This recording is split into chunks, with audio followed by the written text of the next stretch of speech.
അനീഷ്, എല്ലാവർക്കും നമസ്കാരം. ഇന്ന് IFPHന്റെ ഇടതടവില്ലാതെ തുടർന്നു വരുന്ന മലയാളം വെബിനാറിന്റെ 2023 ദിവസമാണ്. ഇന്നത്തെ മലയാളം സെഷനിൽ ഒരു പതിവ് പോലെ അല്ലാത്തൊരു ക്ലാസ്സാണ്. കാരണം നമുക്കറിയാം, അശോക് കുമാർ ഡോക്ടർ കഴിഞ്ഞ 1-2 ദിവസങ്ങളിൽ ഹോമിയോപ്പതി പഠനത്തിന് ശേഷവും ഹോമിയോപ്പതി ഉപരിപഠനത്തിന് ശേഷവും ഉള്ള തൊഴിൽ സാധ്യതകളെ കുറിച്ച് നമുക്ക് 2 ദിവസങ്ങളിലായി ക്ലാസ് എടുത്തു. അതിന്റെ ക്ലാസ് എടുത്ത് അതുകൊണ്ട് പ്രയോജനം നേടിയ ഒരു ഡോക്ടറാണ് ഇന്ന് നമ്മോടൊപ്പം, അശോക് കുമാർ ഡോക്ടറോടൊപ്പം എത്തുന്നത്. അശോക് കുമാർ ഡോക്ടർ ഡോക്ടറുമായിട്ട് ഡോക്ടർ ഷിജിലും doctor IR Ashok Kumar doctor student ആണ്. ഡോക്ടർ ഷിജിൽ കേരള ഹോമിയോപ്പതി ഡിപ്പാർട്ട്മെന്റിൽ ജോയിൻ ചെയ്ത ശേഷം ലീവ് എടുത്ത് ബീഹാർ ഗവൺമെന്റ് ഹോമിയോപ്പതി മെഡിക്കൽ കോളേജിൽ MD ചെയ്യുന്ന വിദ്യാർത്ഥി കൂടിയാണ്. അദ്ദേഹത്തിന്റെ അനുഭവങ്ങളും കൂടിയാണ് ഇന്നത് പങ്കുവയ്ക്കുന്നത്. എന്തായാലും ഡോക്ടർ IR അശോക് കുമാറിനെയും ഡോക്ടർ ഷിജിലിനെയും വളരെ സ്നേഹപൂർവ്വം ആദരപൂർവ്വം ഇന്നത്തെ സെഷനിലേക്ക് സ്വാഗതം ചെയ്യുന്നു. അതുപോലെ തന്നെ അവരുടെ അനുഭവങ്ങൾ പങ്കുവയ്ക്കുന്ന ഈ വേളയിൽ സൂം പ്ലാറ്റ്ഫോമിൽ എത്തിയിട്ടുള്ള എല്ലാ ബഹുമാന്യരായ ഡോക്ടേഴ്സിനെയും ഹോമിയോപ്പതി സ്നേഹികളെയും വളരെ സ്നേഹപൂർവ്വം ഇന്നത്തെ സെഷനിലേക്ക് സ്വാഗതം ചെയ്യുന്നു. നമുക്കൊരു നിമിഷം ഈശ്വര പ്രാർത്ഥനയോടുകൂടി ഇന്നത്തെ മലയാളം സെഷൻ ആരംഭിക്കും. നന്ദി. നമുക്ക് ഇന്നത്തെ സെഷൻ തുടങ്ങാം. അശോക് കുമാർ ഡോക്ടറെ. നമസ്കാരം. ഡോക്ടർ ഷിജിൽ ജോയിൻ ചെയ്തിട്ടുണ്ടല്ലോ അല്ലേ? ഷിജിൽ ഡോക്ടറെ ഷിജിലിനെ കണ്ടില്ല. വേറെ പേരിൽ വല്ലതും ആണോ? ഇല്ല, ആകാൻ സാധ്യതയില്ല. ജോയിൻ ചെയ്തോളൂ, നോക്കാം. അപ്പോ നമ്മൾ PSC പരീക്ഷയ്ക്ക് വേണ്ടി തയ്യാറെടുക്കുന്ന ഡോക്ടർമാർക്ക് ചില മാർഗനിർദ്ദേശങ്ങൾ നൽകുക, അവരെ അതിലേക്ക് നയിക്കുവാൻ വേണ്ട വഴി തുറന്നു കാട്ടുക എന്നുള്ള ലക്ഷ്യത്തോടു കൂടി കഴിഞ്ഞ 2 ക്ലാസ്സുകൾ ഞാൻ എടുത്തു എന്ന് പറയുമ്പോൾ അതിൽ ഒരെണ്ണം മാത്രമേ ഉള്ളൂ PSCയുമായിട്ട് ബന്ധപ്പെട്ടത്. മറ്റൊരെണ്ണം PSC ആസ്പിരൻസിന് ഹെൽപ്ഫുൾ ആയിട്ടുള്ള നമ്മളുടെ BHMS കഴിഞ്ഞിട്ടുള്ള തുടർ വിദ്യാഭ്യാസ സാധ്യതകളെക്കുറിച്ചായിരുന്നു. PSC പരീക്ഷയ്ക്ക് തയ്യാറെടുക്കുന്നവർക്ക് വേണ്ടി ഞാൻ ആദ്യം ഒരു ക്ലാസ് എടുത്തിരുന്നു. സിലബസിൻ്റെ വിശദീകരണവും കഴിഞ്ഞകാല പരീക്ഷകളെക്കുറിച്ചും ഒക്കെ ഒരു ധാരണ ഉണ്ടാകുന്ന സെഷൻ എടുത്തിരുന്നു. അതിനുശേഷം നമ്മൾ ഏതാനും ക്ലാസ്സുകൾ കഴിഞ്ഞ PSC പരീക്ഷയിൽ ആദ്യ റാങ്കുകളിൽ വന്ന ഡോക്ടർമാരെ അവർ എങ്ങനെ കഴിഞ്ഞ പരീക്ഷകൾ ക്രാക്ക് ചെയ്തു, അവരുടെ പഠന രീതികൾ എന്തൊക്കെയാണ് എന്ന് ഡിസ്കസ് ചെയ്യുന്ന ഒരു സെഷനാണ്. അത് നിങ്ങളെ ഒന്ന് മോട്ടിവേറ്റ് ചെയ്യുന്നതിന് വേണ്ടി മാത്രമാണ്. ഒരു ഡോക്ടർ പഠിക്കുന്ന രീതിയിൽ തന്നെ വേറൊരു ഡോക്ടർക്ക് പഠിക്കാനൊന്നും ഒരിക്കലും പറ്റില്ല. ഓരോരുത്തർക്കും അവരവരുടേതായ ഒരു രീതിയുണ്ട്. ഒരു ഡോക്ടർ പഠിക്കുന്ന ഒരു രീതി അല്ല മറ്റൊരാൾ ഫോളോ ചെയ്യുന്നത്. എങ്കിൽ പോലും ഒരാൾ എങ്ങനെ പഠിച്ചു, അല്ലെങ്കിൽ അവരുടെ പഠിത്തത്തിൻ്റെ പ്രത്യേകതകൾ, അത് നമ്മൾക്ക് അതിൽ ചിലതൊക്കെ നമുക്ക് ഒരു പക്ഷേ ഒരു വഴികാട്ടിയായി തീരാം എന്നുള്ള സാധ്യത മുന്നിൽ കണ്ടുകൊണ്ടാണ് ഇത്തരത്തിലൊരു മോട്ടിവേഷൻ ക്ലാസ്സുകൾ നമ്മൾ അറേഞ്ച് ചെയ്യുന്നത്. ആദ്യ റാങ്കുകളിൽപ്പെട്ട ആദ്യത്തെ 1 മുതൽ 25 റാങ്കിലുള്ള ഒരു 20 പേരെ കൊണ്ടുവരണമെന്നാണ് ഞാൻ ആഗ്രഹിക്കുന്നത്. അവരോടെല്ലാം ഞാൻ സംസാരിച്ചിട്ടുണ്ട്. പലരും അല്ല, മിക്കവരും വരാൻ തയ്യാറാണ്. ഇവരൊക്കെ തന്നെ സക്സസ് ഹോമിയോപ്പതി അക്കാഡമി എന്ന് പറയുന്നത് നമ്മുടെ ഗ്രൂപ്പിലെ ഇതുപോലുള്ള മോട്ടിവേഷൻ ക്ലാസ്സുകൾ എടുത്തിട്ടുള്ളവരാണ്. നമ്മളുടെ ഫാക്കൽറ്റികളാണ് കൂടുതൽ പേരും. നമ്മളുടെ കഴിഞ്ഞ PSC ബാച്ചിൽ 2023 PSC ബാച്ചിൽ ക്ലാസ് എടുക്കുകയും അതിലൂടെ റാങ്ക് ലിസ്റ്റിൽ വരികയും ചെയ്തവരാണ്. അപ്പോൾ അതുകൊണ്ട് തന്നെ അവരുമായിട്ടെല്ലാം എനിക്കൊരു വ്യക്തിബന്ധം ഉണ്ട്. അപ്പോൾ അക്കൂട്ടത്തിൽ എന്തുകൊണ്ട് ഡോക്ടർ P. ഷിജിലിനെ തന്നെ ആദ്യം തിരഞ്ഞെടുത്തു എന്ന് ചോദിച്ചാൽ അതിന് 2-3 കാരണങ്ങളുണ്ട്. ഒന്ന്, ഷിജിൽ 8ാം റാങ്കുകാരനാണ്. ആദ്യത്തെ മെയിൽ കാൻഡിഡേറ്റ് ആണ്. ബാക്കിയുള്ളവരെല്ലാം ആദ്യത്തെ 7 പേരും ഡോക്ടർ പ്രേം തീഷ്ണ പ്രീതം തൊട്ട് 7 പേരും ലേഡി ഡോക്ടേഴ്സ് ആയിരുന്നു. അപ്പം നമുക്കറിയാം, ലേഡി ഡോക്ടേഴ്സ് എന്ന് പറയുമ്പോൾ അവർ സ്വാഭാവികമായിട്ടും പഠിപ്പിസ്റ്റുകളാണ്. കോളേജിലൊക്കെ വന്നു കഴിഞ്ഞാൽ പുസ്തകം പഠിക്കുക, അതേ രീതിയിൽ മുന്നോട്ട് പോവുക എന്നുള്ളതാണ്. ഡോക്ടർ ഷിജിൽ അങ്ങനെ ആയിരുന്നില്ല. കോളേജിൽ എല്ലാവിധ ആക്ടിവിറ്റീസിലും സജീവമായിട്ടുണ്ടായിരുന്ന ആളാണ് എന്നാണ് എനിക്കറിയാൻ കഴിഞ്ഞത്. നമുക്കത് ചോദിച്ചറിയാം. കോഴിക്കോട് ഗവൺമെൻറ് ഹോമിയോപ്പതി മെഡിക്കൽ കോളേജിലെ വിദ്യാർത്ഥിയായിരുന്നു. അത്യാവശ്യം എല്ലാ എക്സ്ട്രാ കരിക്കുലർ ആക്ടിവിറ്റീസിലും ഇടപെട്ട ശേഷം എന്നിട്ടും മെയിൽ ഡോക്ടേഴ്സിൻ്റെ കൂട്ടത്തിൽ ആദ്യത്തെ റാങ്കിൽ വന്നു എന്നുള്ളതാണ് ഡോക്ടർ പി ഷിജിലിൻ്റെ ഒരു പ്രത്യേകത. മാത്രമല്ല, അദ്ദേഹം കേരളത്തിലെ ഏറ്റവും നല്ല കോളേജ് എന്ന് നമ്മൾ പറയുന്ന കോഴിക്കോട് ഗവൺമെൻറ് ഹോമിയോപ്പതി മെഡിക്കൽ കോളേജിൽ നിന്ന് ഇപ്പോൾ പഠിക്കുന്നത് ബീഹാറിലെ ഗവൺമെൻറ് കോളേജിലാണ്. അപ്പോൾ ഈ കോളേജുകൾ തമ്മിലുള്ള വ്യത്യാസം എന്താണ്, അല്ലെങ്കിൽ ഈ സ്റ്റേറ്റുകൾ തമ്മിലുള്ള വ്യത്യാസം എന്താണ്? അവിടെ AIPGT പഠിക്കുന്ന PG കംപ്ലീറ്റ് ചെയ്തു, ഇപ്പോൾ അദ്ദേഹം സെൻഡ് ഓഫ് ഒക്കെ വാങ്ങി തിരിച്ച് കേരളത്തിലേക്ക് മടങ്ങി വരുന്ന സമയമാണ്. അപ്പോൾ അതിൻ്റെ ഒരു വ്യത്യാസം നമുക്കൊന്ന് മനസ്സിലാക്കാം. ഇതൊക്കെ ഉദ്ദേശിച്ചാണ് ഞാൻ ഡോക്ടർ ഷിജിലിനെ ഈ പരിപാടിയിലേക്ക് ക്ഷണിച്ചത്. ഡോക്ടർ ഷിജിലിനെ കുറിച്ചും ഷിജിലിൻ്റെ വൈഫിനെ കുറിച്ചും ഞാൻ ആദ്യത്തെ സെഷനിൽ ഒന്ന് സൂചിപ്പിച്ചിരുന്നു. ഡോക്ടർ ഷിജിലിൻ്റെ വൈഫാണ് ഡോക്ടർ അമൃത. ന്യൂ ഇന്ത്യ അഷുറൻസിൽ ഹെൽത്ത് ഓഫീസറായിട്ട് എറണാകുളത്ത് പോസ്റ്റിംഗ് കിട്ടിയ ഒരു ഡോക്ടറെ കുറിച്ച് ഞാൻ പറഞ്ഞിരുന്നു. അത് ഡോക്ടർ ഷിജിലിൻ്റെ വൈഫാണ്.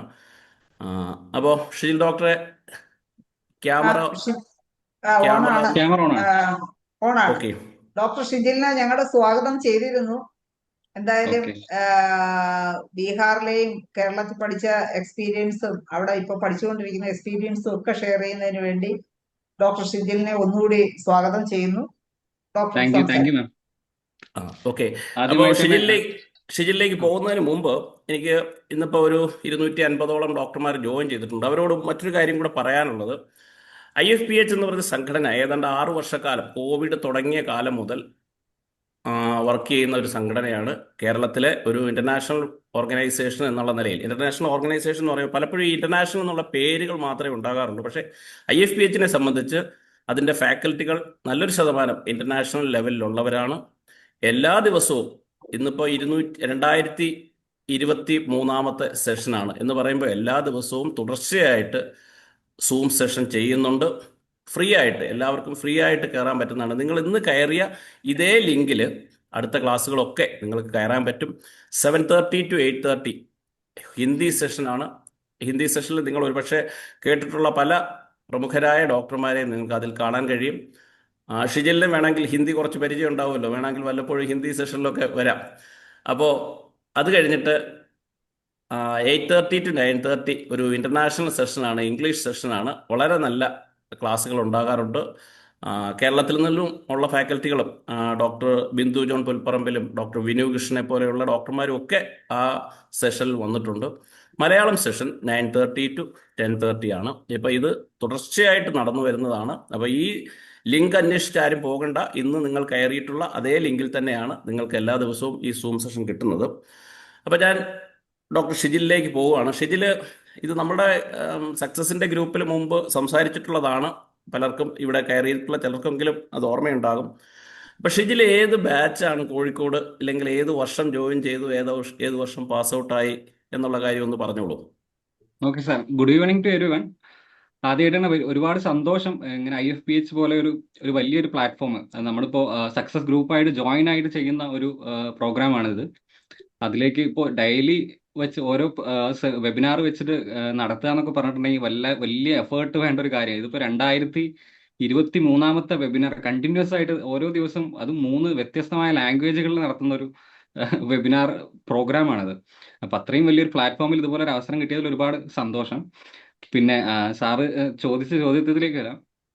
സാർ എന്തായിരുന്നു സാർ ഒന്നുകൂടി ഒന്ന് അല്ല, പറയാം. എനിക്കറിയാം ഷിജില് കോഴിക്കോട് ഏത് ബാച്ചിലാണ്, കോഴിക്കോട് എന്നാ പാസ് ഔട്ട് ആയെന്ന് എനിക്കറിയാം. ഞാൻ 2013 ബാച്ചിലായിരുന്നു സാർ.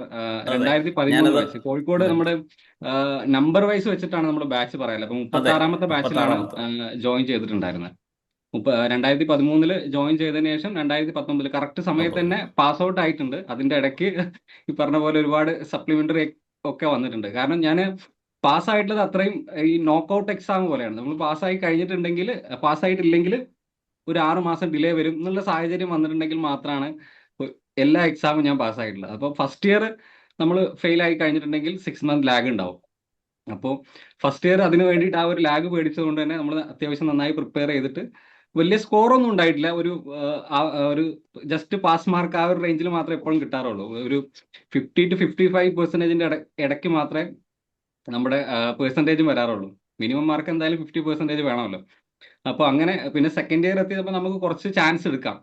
സെക്കൻഡ് ഇയർ എത്തിയ സമയത്താണ് ഞാൻ പിന്നെ യൂണിയനിലൊക്കെ കുറച്ചും കൂടി ഒന്ന് ആക്റ്റീവ് ആയത്. SFI യൂണിറ്റിന്റെ ഭാഗമായതൊക്കെ സെക്കൻഡ് ഇയർ എത്തിയതിന് ശേഷമാണ്. അപ്പോൾ അതിനുശേഷം കുറച്ചൊന്ന് ഉഴപ്പലായി മറ്റു എക്സ്ട്രാ കരിക്കുലർ ആക്ടിവിറ്റീസിലൊക്കെ കുറച്ചും കൂടി ഒന്ന് ആക്റ്റീവ് ആയിട്ട് വന്നുകൊണ്ടിരിക്കുന്ന സമയമായിരുന്നു. അപ്പോൾ അത്യാവശ്യം ക്ലാസ് ഒക്കെ കട്ട് ചെയ്യേണ്ട ഒരു സാഹചര്യം ഉണ്ടായിരുന്നു. അപ്പോൾ അങ്ങനെ വന്നപ്പോൾ സ്വാഭാവികമായിട്ടും ആദ്യത്തെ അറ്റംപ്റ്റിൽ ഒരൊറ്റ സബ്ജക്റ്റ് മാത്രമേ പാസ്സായുള്ളൂ സെക്കൻഡ് ഇയർ. ഒറ്റ സബ്ജക്റ്റ് പാസ്സായത് FMT ആയിരുന്നു. FMT ഒറ്റ സബ്ജക്റ്റ് പാസ്സായി. രണ്ടാമത്തെ അറ്റംപ്റ്റിൽ മെറ്റീരിയൽ മെഡിക്കൽ ഓർഗനോളജിയും പാസ്സായി. പത്തോളജി വീണ്ടും ഫെയിലായി. മൂന്നാമത്തെ അറ്റംപ്റ്റിൽ ഫെയിൽ ആയി കഴിഞ്ഞിട്ടുണ്ടെങ്കിൽ ഇതുപോലെ ലാഗ് വരും. അപ്പോൾ അതുകൊണ്ട് മൂന്നാമത്തെ അറ്റംപ്റ്റിൽ 2 പേപ്പർ ഉണ്ടല്ലോ, പത്തോളജി 2 പേപ്പറായിട്ടാണ് നടക്കുക. അപ്പോൾ ആദ്യം ഫെയിലായ സമയത്ത് തോറ്റവരുടെ കൂട്ടത്തിൽ ഏറ്റവും കൂടുതൽ മാർക്ക് വാങ്ങി തോറ്റ ആളായിരുന്നു. അപ്പോൾ ആ ഒരു പ്രതീക്ഷയിൽ ഞാൻ വിചാരിച്ചു എന്തായാലും അടുത്ത അറ്റംപ്റ്റിൽ എങ്ങനെയായാലും പാസ്സാവും. പക്ഷെ എൻ്റെ കൂടെ ഉള്ളവരൊക്കെ പാസ്സായി, ഞാൻ വീണ്ടും ഫെയിലായി പോയി. അപ്പം അങ്ങനെ ഒരു അവസ്ഥ ഉണ്ടായി. പിന്നെ അവസാനം മൂന്നാമത്തെ അറ്റംപ്റ്റിൽ പാസ്സായിട്ടില്ലെങ്കിൽ ഉറപ്പായിട്ട് ലാഗ് വരും എന്നുള്ളൊരു കണ്ടീഷൻ ആകുമ്പോൾ കുറച്ചും കൂടി ഒന്ന് സീരിയസ് ആയിട്ട് അവസാന സമയത്ത് തന്നെ പഠിത്തം എന്തായാലും നടക്കുകയുള്ളൂ. അപ്പോൾ അവസാന സമയത്ത് കുറച്ചും കൂടി ഒന്ന് സീരിയസ് ആയിട്ട് പഠിച്ച് ജസ്റ്റ് അതും പാസ്സായി. പിന്നെ വരുന്നതെല്ലാം നോക്കൗട്ട് ചാൻസുകളാണ്. തേർഡ് ഇയർ റെഗുലർ എഴുതാൻ പറ്റില്ല, കാരണം 3 തവണ ആയിട്ട് എടുത്തിട്ടാണ് പാസ്സായത് സെക്കൻഡ് ഇയർ. അതുകൊണ്ട് തേർഡ് ഇയർ റെഗുലർ എക്സാം എഴുതാൻ പറ്റിയിട്ടുണ്ടായിരുന്നില്ല. സപ്ലിമെന്ററി എക്സാമാണ് എഴുതിയത്. അത് പാസ്സായി. പിന്നെ തൊട്ടടുത്ത 6 മാസം കൊണ്ട് തന്നെ അടുത്ത ഫൈനൽ ഇയർ എക്സാം വന്നു. അങ്ങനെ ഫൈനൽ ഇയർ എക്സാമും ഫസ്റ്റ് ചാൻസിൽ തന്നെ പാസ്സായി. ചാൻസ് എടുക്കേണ്ടതൊക്കെ ഞാൻ എടുത്തിട്ടുണ്ട്. ചാൻസ് എടുക്കാൻ പാടില്ലാത്തത് കുറച്ച് ലക്കിന്റെ ഒരു ഇതും കൂടി ഉണ്ടെന്ന് വിചാരിക്കാം. ഓക്കെ. പാസ്സായി പോയിട്ടുണ്ട്. ഡോക്ടർ അമൃത ക്ലാസ്മേറ്റ് തന്നെയാണോ? അല്ല 1 ഇയർ ജൂനിയർ ആണ്. ജൂനിയർ ആണ്. ഓക്കെ. അതെ. അപ്പോൾ ഇതാണ് ഞാൻ കഴിഞ്ഞ ദിവസം പറഞ്ഞത്. ഡോക്ടർ ഷിജിൽ ഒരു പഠിപ്പിസ്റ്റൊന്നും ആയിരുന്നില്ല, ഒരു പുസ്തകം ഫോളോ ചെയ്ത് പോവുക അങ്ങനെ ഒരാളായിരുന്നില്ല. പക്ഷേ എല്ലാ പരീക്ഷകളും പാസ്സായി പോകുന്നു. ഒപ്പം കോളേജിലെ എല്ലാവിധ ആക്ടിവിറ്റീസിലും, കോളേജ് യൂണിയനും അതുപോലെയുള്ള എല്ലാവിധ പ്രവർത്തനങ്ങളിലും സജീവമായിട്ട് നിന്ന ഒരാളാണ്. എന്നിട്ടും ഷിജിൽ ആദ്യത്തെ 8ാം റാങ്കിൽ, ആദ്യത്തെ 10ൽ ഒരാളായി എന്നുള്ളതാണ് ഏറ്റവും പ്രധാനം. അപ്പോൾ അന്നത്തെ പഠിത്ത രീതിയെക്കുറിച്ച് നമ്മൾ പ്രത്യേകം ചോദിക്കുന്നില്ല. കാര്യം പരീക്ഷ പാസ്സാകാൻ വേണ്ടിയുള്ള പഠിത്തമാണ് അന്ന് പഠിച്ചിട്ടുള്ളത്. കാര്യം ഈ പറഞ്ഞ പോലെ നോക്കൗട്ട്, പുറത്ത് പോകരുത്, ഇല്ലെങ്കിൽ സമയത്ത് പാസ്സാവണം എന്നുള്ള. അപ്പോൾ 2019 പാസ്സായ ശേഷം ഡോക്ടർ കുറച്ച് പ്രാക്ടീസ് സ്വന്തമായിട്ട് പ്രാക്ടീസ് ചെയ്തിരുന്നു. ആ വർഷമൊന്നും APGT ട്രൈ ചെയ്തിട്ടില്ല അല്ലേ? ശരിക്കും പറയുകയാണെന്ന് വെച്ചാൽ ഞാൻ എൻ്റെ ഇന്റേൺഷിപ്പിന്റെ സമയത്ത് PHFന്റെ ഒരു കോച്ചിങ് ക്ലാസ്സിൽ ചേർന്നിരുന്നു. ഓഫ്ലൈൻ ക്ലാസ് ആയിരുന്നു. നമ്മൾ പോയിട്ട് അറ്റൻഡ് ചെയ്യുന്ന ക്ലാസ്സുകളായിരുന്നു. അത് ശരിക്കും ഞാൻ അത്ര സീരിയസ് ആയിട്ട് എടുത്തിരുന്നില്ല. ഹൗസ് സർജൻസിന്റെ കൂടെ നമ്മളൊക്കെ അപ്പം നല്ല ഫ്രീ ആയിരിക്കുന്ന സമയമാണ്. ഹൗസ് സർജൻസി എന്ന് പറഞ്ഞു കഴിഞ്ഞിട്ടുണ്ടെങ്കിൽ നമുക്ക് വലിയ വർക്ക് ലോഡും കാര്യങ്ങളൊന്നുമില്ല. അത്യാവശ്യം നമ്മുടെ യൂണിയനിൽ നിന്ന് നമ്മൾ വിട്ടു. Union first year, final year, third year, second year ആ സമയത്താണ് കൂടുതൽ ആക്റ്റീവ് ആയിട്ടുണ്ടാവുക. ഇന്റേൺഷിപ്പ് ആകുമ്പോഴത്തേക്ക് എല്ലാവരും യൂണിയനിൽ നിന്നൊക്കെ മാറും. അപ്പോൾ കുറച്ച് അത്യാവശ്യം നല്ല രീതിയിൽ ഫ്രീ ആയിട്ട് എൻജോയ്മെന്റ് ചെയ്ത് നടക്കാൻ പറ്റുന്ന ഒരു ടൈമായിരുന്നു ഹൗസ് സർജൻസി. അപ്പോൾ ആ സമയത്ത് കുറച്ച് എക്സ്ട്രാ ടൈമിൽ നമ്മൾ ഫ്രണ്ട്സിന്റെ കൂടെ ജസ്റ്റ് ഒന്ന് കൂടി കൊടുക്കുക. അതും കംപ്ലീറ്റ് ആയിട്ടില്ല. കുറച്ച് ക്ലാസ്സുകൾ ഞാൻ അറ്റൻഡ് ചെയ്തിരുന്നു. PHFന്റെ മെറ്റീരിയൽസ് എനിക്ക് കിട്ടിയിരുന്നു. മറ്റേ ഒരു ടൂർണമെന്റിന്റെ ഫിഫ വേൾഡ് കപ്പ് ടൂർണമെന്റ് നടന്നിട്ട് സമയത്ത് അതിൽ ഒരു പ്രഡിക്ഷൻ കോൺടെസ്റ്റ് ഒക്കെ നടത്തിയിരുന്നു. അപ്പോൾ അതിൽ വിജയിയാവുന്നവർക്ക് ഒരു 3 വോളിയംസ് ഉണ്ടായിരുന്നു PHFന്റെ മെറ്റീരിയൽ. അപ്പോൾ അത് കൊടുത്തോണ്ട് ബുക്ക് എന്തായാലും കയ്യിലുണ്ട്, എന്നാൽ പിന്നെ കുറച്ച് കോച്ചിങ് അയക്കാം എന്നുള്ള രീതിയിൽ ഞാൻ പോയി അറ്റൻഡ് ചെയ്തതാണ്. ഫ്രണ്ട്സും ഉണ്ടായിരുന്നു. അപ്പൊ ആ ഒരു വർഷം ഞാൻ ശരിക്കും പറഞ്ഞാൽ എലിജിബിൾ ആയിട്ട് കൂടി ആ സമയത്ത് APGT ഞാൻ അറ്റൻഡ് ചെയ്തിട്ടില്ല. ഞാൻ അപ്പൊ തന്നെ ഫോക്കസ് ചെയ്തിട്ടുണ്ടായിരുന്നത് ക്ലിനിക്കൽ പ്രാക്ടീസിലായിരുന്നു. അപ്പൊ അതിന് വേണ്ടിയിട്ടുള്ള പ്രിപ്പറേഷൻ കാര്യങ്ങളായിരുന്നു ചെയ്തിട്ടുണ്ടായിരുന്നത്. പ്രാക്ടീസ് എങ്ങനെ മെച്ചപ്പെടുത്താന്നുള്ള കാര്യങ്ങളായിരുന്നു അപ്പോൾ ഫോക്കസ് ചെയ്തിട്ടുണ്ടായിരുന്നത്. എന്തായാലും PG ആദ്യം തന്നെ ഞാനൊരു തീരുമാനം എടുത്തിട്ട് ഇനി എന്തായാലും ഒരു 5-5.5 വർഷം പഠിച്ചല്ലോ, ഇനിയിപ്പോൾ ലൈഫ് സെക്യൂർ ആക്കാനുള്ള കാര്യങ്ങൾ, ക്ലിനിക്കൽ പ്രാക്ടീസ് ഒക്കെ ഒന്ന് നോക്കാം എന്നുള്ളതിലായിരുന്നു. PGനെ കുറിച്ച് ചിന്തിച്ചിട്ട് പോലും ഇല്ലായിരുന്നു. PSC പിന്നെ എനിക്ക് പറ്റിയ പരിപാടി ആയിരിക്കില്ല എന്നുള്ളൊരു ഇതിലായിരുന്നു. അതുകൊണ്ട് PSC ആ സമയത്ത് ഒരു തരത്തിലും ആലോചിച്ചിട്ടില്ലാത്ത കാര്യമാണ് PSC. PG തന്നെ വേണ്ടെന്ന് വെച്ചാൽ അവർക്ക് PSC പിന്നെ അതിലും ടൈറ്റ് ആയിട്ടുള്ള ഒരു കോമ്പറ്റീഷൻ എക്സാം ആണ്. അപ്പോൾ അതിനെപ്പറ്റി ആ സമയത്ത് ഒട്ടും ചിന്തിച്ചിട്ടുണ്ടായിരുന്നില്ല. നേരെ ക്ലിനിക്ക് സ്റ്റാർട്ട് ചെയ്തിട്ട് ക്ലിനിക്ക് എങ്ങനെ മെച്ചപ്പെടുത്താം അതിന് വേണ്ടിയിട്ട് ഞാൻ ഒരുപാട് ട്രൈ ചെയ്തിരുന്നു. അത്യാവശ്യം നല്ല ഇപ്പോൾ എന്താണോ ഞാൻ പ്രിപ്പയർ ചെയ്യുന്നത് അത് മാക്സിമം എഫേർട്ട് എടുത്ത് പ്രിപ്പയർ ചെയ്യുന്ന ആളാണ്. ഇപ്പോൾ ക്ലിനിക്കൽ പ്രാക്ടീസ് ആണ് സമയത്താണെങ്കിലും അതിന് എന്തൊക്കെ ചെയ്യാൻ പറ്റുമോ അത് മാക്സിമം നോക്കിയിട്ടുണ്ടായിരുന്നു. എന്ന് വെച്ചാൽ നമ്മുടെ ആ സമയത്ത് കോവിഡിന്റെ ടൈം ആണല്ലോ. 2019 കഴിഞ്ഞു, 2020 ആ സമയത്തൊക്കെ ആകുമ്പോൾ കോവിഡിന്റെ സമയത്താകുമ്പോൾ ഒരുപാട് വെബിനാർസും കാര്യങ്ങളൊക്കെ ഉണ്ടാകുന്നു. പല പല ഹോമിയോപ്പതി സംഘടനകളും ആ സമയത്ത് ഫ്രീ വെബിനാർസ് കണ്ടക്ട് ചെയ്തുകൊണ്ടിരിക്കുന്ന സമയം. ഇതുപോലെ ക്ലിനിക്കൽ എക്സ്പീരിയൻസ് ഷെയർ ചെയ്യുന്ന ഒരുപാട് സീനിയർ ആയിട്ടുള്ള ഡോക്ടേഴ്സ് ഉണ്ടായിരുന്നു. അപ്പോൾ അവരുടെയൊക്കെ എക്സ്പീരിയൻസ് നമ്മൾ നോട്ട് ചെയ്ത് വെക്കാറുണ്ട്. അവരുടെ ഗൈഡൻസ് നമ്മൾ ഫോളോ ചെയ്യാറുണ്ടായിരുന്നു. അതുപോലെ നമ്മുടെ സീനിയർ ആയിട്ടുള്ള നമ്മുടെ കോളേജിൽ പഠിച്ച സീനിയർ വിദ്യാർത്ഥികളൊക്കെ കോൺടാക്ട് ചെയ്തിട്ട് അവരുടെ കയ്യിൽ നിന്ന് ഇതുപോലെ എന്തെങ്കിലും ടിപ്സ് കിട്ടാനുണ്ടെങ്കിൽ അതൊക്കെ നോക്കുമായിരുന്നു. അങ്ങനെ മാക്സിമം നമ്മളെ കൊണ്ട് പറ്റുന്ന രീതിയിലെല്ലാം ട്രൈ ചെയ്തിരുന്നു. പക്ഷെ ഞാൻ പ്രതീക്ഷിച്ച ഒരു റിസൾട്ട് എനിക്ക് പ്രൈവറ്റ് പ്രാക്ടീസിൽ കിട്ടിയില്ല. അപ്പൊ അങ്ങനെ മറ്റു വഴികൾ അപ്പോഴാണ് ആലോചിച്ച് തുടങ്ങിയത്. അതിനുശേഷം AIPGT ഏത് വർഷമാണ് ട്രൈ ചെയ്തത്? ഇപ്പൊ കിട്ടിയത് AIPGT ഞാൻ ഫസ്റ്റ് അറ്റംപ്റ്റ് ട്രൈ ചെയ്തിട്ടില്ല. 2020 ട്രൈ ആയിരുന്നു, ചെയ്തിട്ടില്ല. 2021 AIPGT ആണ് ആദ്യമായിട്ട് നോക്കിയത്. അത് പ്രിപ്പയർ ഒന്നും ചെയ്തിട്ടുണ്ടായിരുന്നില്ല. ജസ്റ്റ് ഒന്ന് അഥവാ ബിരിയാണി കൊടുത്താലോ എന്നുള്ള പോലെ ജസ്റ്റ് ഒന്ന് ട്രയൽ ചെയ്ത് നോക്കിയതാ. അപ്പോൾ അതിൽ 1000ന്റെ മുകളിലോട്ട് എന്തോ ആണ് റാങ്ക് വന്നത്. കൃത്യമായിട്ട് ഓർമ്മയില്ല, പക്ഷെ നല്ല വലിയ റാങ്ക് ആയിരുന്നു. അത്യാവശ്യം നല്ല നെഗറ്റീവ് അടിച്ചിട്ട് അങ്ങനെ പോയൊരു റാങ്ക് ആയിരുന്നു. അതൊന്നും പ്രിപ്പയർ ചെയ്തിട്ടുണ്ടായിരുന്നു. ജസ്റ്റ് വൈഫ് ആ സമയത്ത് ആദ്യമായിട്ട് അവൾ എഴുതുന്ന സമയം. അപ്പോൾ അവളുടെ കൂടെ ഒരു അറ്റംപ്റ്റ് ഞാനും ചെയ്യാന്നുള്ള രീതിയിൽ കൂടെ ഒന്ന് ഒന്ന് ട്രൈ ചെയ്ത് നോക്കിയെന്നേ ഉള്ളൂ ഫസ്റ്റ് അറ്റംപ്റ്റ്. സെക്കൻഡ് അറ്റംപ്റ്റ് പിന്നെ അടുത്ത വർഷം ചെയ്തിരുന്നു. ആ സമയത്ത് ഒരു 2-2.5 മാസത്തോളം, അതായത് നോട്ടിഫിക്കേഷൻ ഒക്കെ വന്ന ആ ഒരു ചൂട് തുടങ്ങിയ സമയത്ത് ഒരു 2-2.5 മാസത്തോളം പ്രിപ്പയർ ചെയ്തിട്ടുണ്ടായിരുന്നു ചെറിയ രീതിയിൽ. അന്ന് PHFന്റെ മെറ്റീരിയൽ ഉണ്ടായിരുന്നു, വേറെ മെറ്റീരിയൽ ഒന്നും നോക്കിയിട്ടുണ്ടായിരുന്നില്ല. PHFനെ കവർ ചെയ്യാൻ പറ്റിയിട്ടുണ്ടായിരുന്നില്ല ആ സമയത്ത്. അന്ന് റാങ്ക് വന്ന് എനിക്ക് തോന്നുന്നു 640 സംതിങ് ആയിരുന്നു. അപ്പോൾ ചെറിയൊരു പ്രതീക്ഷ വന്നു, ചിലപ്പോൾ കുറച്ചും കൂടി കൂടുതൽ പ്രിപ്പയർ ചെയ്ത് കഴിഞ്ഞാൽ ക്രാക്ക് ചെയ്യാൻ ചാൻസ് ഉണ്ട് എന്നുള്ള രീതിയിൽ. അവസാനം 23-ലെ AIPGT ആണ് ഡോക്ടർ ക്വാളിഫൈ ചെയ്യുന്നല്ലേ? 22-ലെ. ഓക്കെ. 22 ആയപ്പോഴത്തേക്കും അത്യാവശ്യം മെറ്റീരിയൽസിന്റെ എണ്ണം കൂടി തുടങ്ങി. PHFലാണ് തുടങ്ങിയതെന്നുണ്ടെങ്കിലും പിന്നെ വൈഫും കൂടി PG നോക്കാന്നുള്ളൊരു ഇതിലായപ്പോൾ അവള് ഈ മെറ്റീരിയൽസ് കളക്ഷനിൽ ഭയങ്കര ഉഷാറാണ്. ഞാൻ പഠിക്കുന്ന ഒരുവിധം മെറ്റീരിയൽസ് എല്ലാം വൈഫ് തന്നിട്ടുള്ളതാണ്. എൻ്റെ കയ്യിൽ UG കഴിഞ്ഞിറങ്ങിയ സമയത്ത് സോഴ്സ് ബുക്ക്, ടെക്സ്റ്റ് ബുക്ക് പോലും ഉണ്ടായിട്ടില്ല. ഞാൻ ആ ഫസ്റ്റ് ഇയർ മാത്രമേ ബുക്സ് ഒക്കെ വാങ്ങിയിട്ടുണ്ടായിരുന്നുള്ളൂ. ഫസ്റ്റ് ഇയർ കഴിഞ്ഞപ്പോൾ തന്നെ അത് അവിടെയുള്ള പലർക്കുമായിട്ട് ജൂനിയേഴ്സിനൊക്കെ ആയിട്ട് അത് ഡൊണേറ്റ് ചെയ്ത് കൊടുത്തു. പിന്നെ ഞാൻ സെക്കൻഡ് ഇയർ തേർഡ് ഇയർ ബാക്കി ഇതിലൊക്കെ സീനിയേഴ്സിൻ്റെ അടുത്തും അല്ലെങ്കിൽ ചിലപ്പോൾ ജൂനിയേഴ്സിൻ്റെ അടുത്തും വാങ്ങേണ്ടി വരും, സപ്ലി ഉണ്ടല്ലോ. അപ്പോൾ അവരുടെ അടുത്തൊക്കെ വാങ്ങിയിട്ടാണ് ഞാൻ അപ്പോൾ ആ സമയത്ത് പഠിക്കുന്നത്. എൻ്റെ അടുത്ത് സ്വന്തമായിട്ട് ബുക്ക് ഉണ്ടായിരുന്നില്ല. അപ്പോൾ ഇറങ്ങിയപ്പോൾ എൻ്റെ കയ്യിൽ ഒരു ബുക്കും ഉണ്ടായിരുന്നില്ല. ഈവൻ അലൻസ് കീനോട്ട് പോലും എൻ്റെ കയ്യിൽ ഉണ്ടായിട്ടില്ല. അത് ഞാൻ വാങ്ങിയിരുന്നു, പക്ഷെ അത് പിന്നെ അങ്ങനെ ആരൊക്കെ കൊടുത്തു, അങ്ങനെ അത് പോയി. പിന്നെ അങ്ങനെ വൈഫാണ് ഇതുപോലത്തെ മെറ്റീരിയൽസും കാര്യങ്ങളൊക്കെ. അപ്പോൾ ഈ ഷുവർ സക്സസ് മാജിക് എന്ന് പറഞ്ഞ മെറ്റീരിയലാണ് ഞാൻ കൂടുതലായിട്ട് അലൈഡ് സബ്ജക്ട്സ് പഠിക്കാൻ വേണ്ടി യൂസ് ചെയ്തിട്ടുണ്ടായിരുന്നു. അപ്പോൾ അതും അതിൻ്റെ ഒരു സോഫ്റ്റ് കോപ്പി ആയിരുന്നു. അത് നമ്മൾ സക്സസ് ഗ്രൂപ്പിലൊക്കെ പിന്നീട് സാറിനെ അത് ഷെയർ ചെയ്തിട്ടുണ്ട് തോന്നുന്നു. അപ്പോൾ ആ ഒരു മെറ്റീരിയൽ ആയിരുന്നു അലൈഡ് സബ്ജക്റ്റിന് വേണ്ടി. അതും വൈഫ് തന്നെ തന്നതാണ്. പിന്നെ അതിനുശേഷം എയ്സ് അക്കാദമി എന്ന് പറഞ്ഞിട്ടുള്ളൊരു കോച്ചിങ് ക്ലാസ് ഉണ്ട്. അത് വൈഫ് ആ സമയത്ത് CCP ട്യൂട്ടറായിട്ട് വർക്ക് ചെയ്തിട്ടുണ്ടായിരുന്നു കോഴിക്കോട് ഹോമിയോ കോളേജിൽ. അപ്പോൾ ആ സമയത്ത് അവിടെ വർക്ക് ചെയ്യുന്നുണ്ട് ഉള്ള ഒരു എന്താണ് അവരുടെ വൈഫിന്റെ കൂടെ വർക്ക് ചെയ്യുന്നുണ്ട് ഇതുപോലെ ഒരു ഡോക്ടറും കൂടെ ഉണ്ടായിരുന്നു. അപ്പോൾ അവരുടെ ഒരു സ്റ്റാർട്ടപ്പ് ആയിട്ട് ചെയ്ത ഒരു പ്രോഗ്രാം ആയിരുന്നു എയ്സ് അക്കാദമിയിൽ. അപ്പോൾ അതിന്റെ മെറ്റീരിയലും കുറച്ച് PG എക്സാമിന്റെ സമയമായപ്പോൾ അതിന്റെ ഒരു ക്രാക്ക് കോഴ്സും ഒക്കെ ഉണ്ടായിരുന്നു. വൈഫാണ് ജോയിൻ ചെയ്തത്, പക്ഷെ ഞാനാണ് അറ്റൻഡ് ചെയ്യാറ്. വൈഫ് ജോയിൻ ചെയ്തിട്ട് മടുത്തു എന്ന് പറഞ്ഞ് മാറും, ഞാൻ പിന്നെ അത് ഫോളോ അപ്പ് ചെയ്യും. അങ്ങനെയാണ് അതിന്റെ ഒരു രീതി. അതിനിടയിലാണ് 2022 നമ്മൾ പരിചയപ്പെടുന്നത് അല്ലേ? കാസർഗോഡേക്ക് വരുന്നതും 2000 അത് ഭയങ്കര ഒരു കോൺഫിഡൻസ് ബൂസ്റ്റർ ആയിരുന്നു എനിക്ക്.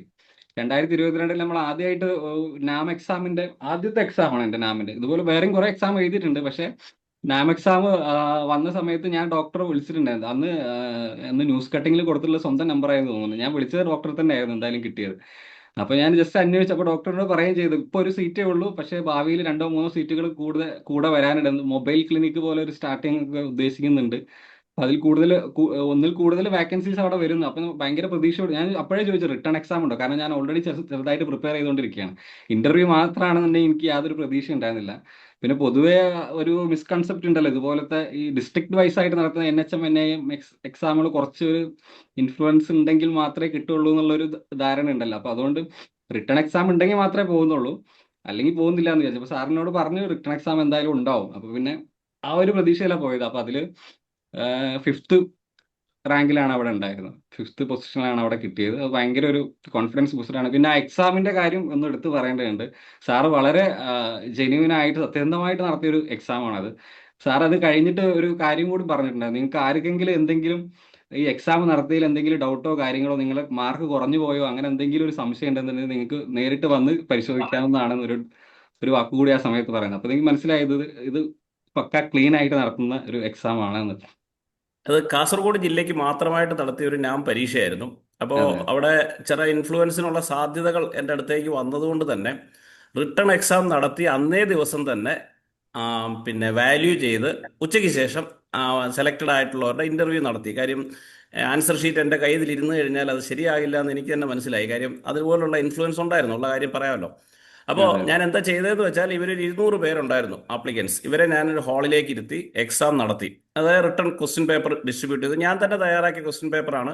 ഞാൻ തന്നെ തയ്യാറാക്കിയിട്ട് മംഗലാപുരത്ത് കൊണ്ടുപോയി ടൈപ്പ് ചെയ്തതാണ്. അതായത് നമ്മുടെ കോളേജ് അല്ല, നമ്മുടെ ഓഫീസിലായാൽ ചിലപ്പോൾ ലീക്ക് ആവാനുള്ള സാധ്യതയുണ്ട്, എനിക്കറിയാം. കാര്യം അവിടുന്ന് അങ്ങനെ ചില പ്രശ്നങ്ങൾ ഉള്ളതുകൊണ്ട് ഞാനത് തൊട്ടടുത്ത് മംഗലാപുരത്ത് അടുത്ത സ്റ്റേറ്റിൽ പോയി അവിടുന്ന് DTP എടുത്ത് പിന്നെ ഫോട്ടോസ്റ്റാറ്റും എടുത്ത് കൊണ്ടുവന്നാണ് ഇവർക്ക് കൊടുത്തത്. എന്നിട്ട് ഡോക്ടർക്ക് ഓർമ്മ ഉണ്ടായിരിക്കും, doctor Ajith Kumar 2018 AIPGT first rank holder Ajith എന്ന് എൻ്റെ കൂടെ വർക്ക് അതെ ചെയ്യുക. അജിത് കുമാർ ഉൾപ്പെടെ 10 ഡോക്ടേഴ്സിനെ അവിടെ പ്രോജക്റ്റിന്റെ കോർഡിനേറ്റേഴ്സായിട്ട് വന്നിട്ടുള്ളവരാണ്. അവരെ അവിടെ കരുതി വെച്ചിട്ട് പരീക്ഷ കഴിഞ്ഞ് ഞാൻ ആൻസർ വായിക്കും. ക്വസ്റ്റ്യൻ നമ്പർ 1A, 2B, അങ്ങനെ അത് വായിച്ചിട്ട് ഇവരെ അപ്പം തന്നെ വാല്യൂ ചെയ്തു. ഇവരപ്പോൾ ഉം, ആൻസർ ചെയ്തവരെല്ലാം അവിടെ വെയിറ്റ് ചെയ്യുകയാണ്. അതിൽ ഉം, നിന്നൊരു 15 പേരെ ഏറ്റവും ടോപ്പിൽ വരുന്നവരെ സെലക്ട് ചെയ്തിട്ട് ഈ ആൻസർ ഷീറ്റ് ഇവരുടെ കയ്യിൽ തന്നെ കൊടുത്തിട്ട് പറഞ്ഞു, നിങ്ങൾക്ക് എന്തെങ്കിലും അതായത് എന്താ പിന്നെ കംപ്ലൈന്റ് ഉണ്ടെങ്കിൽ, നിങ്ങൾക്ക് കംപ്ലൈന്റ് മീൻസ് നിങ്ങളുടെ സ്കോർ കുറഞ്ഞിട്ടുണ്ടെന്നോ ഇല്ലേ നിങ്ങൾ ചെയ്ത ആൻസർ ശരിയെന്നോ എന്തെങ്കിലും ചലഞ്ച് ചെയ്യാനുണ്ടെങ്കിൽ ചലഞ്ച് ചെയ്തോളൂ എന്ന് പറഞ്ഞു. ചിലരൊക്കെ ചലഞ്ച് ചെയ്തു. അത് നമ്മളത് എക്സ്പ്ലെയിൻ ചെയ്ത് കൊടുത്തു. എന്നിട്ട് ബാക്കിയുള്ളവർ പിരിഞ്ഞു പോയി. ഇവരെ 15 പേരിൽ ആ, ആ, doctor Shijil 5ാം rank, wife 6ാം rank. ഇവർ അടുത്തടുത്ത് വന്നു.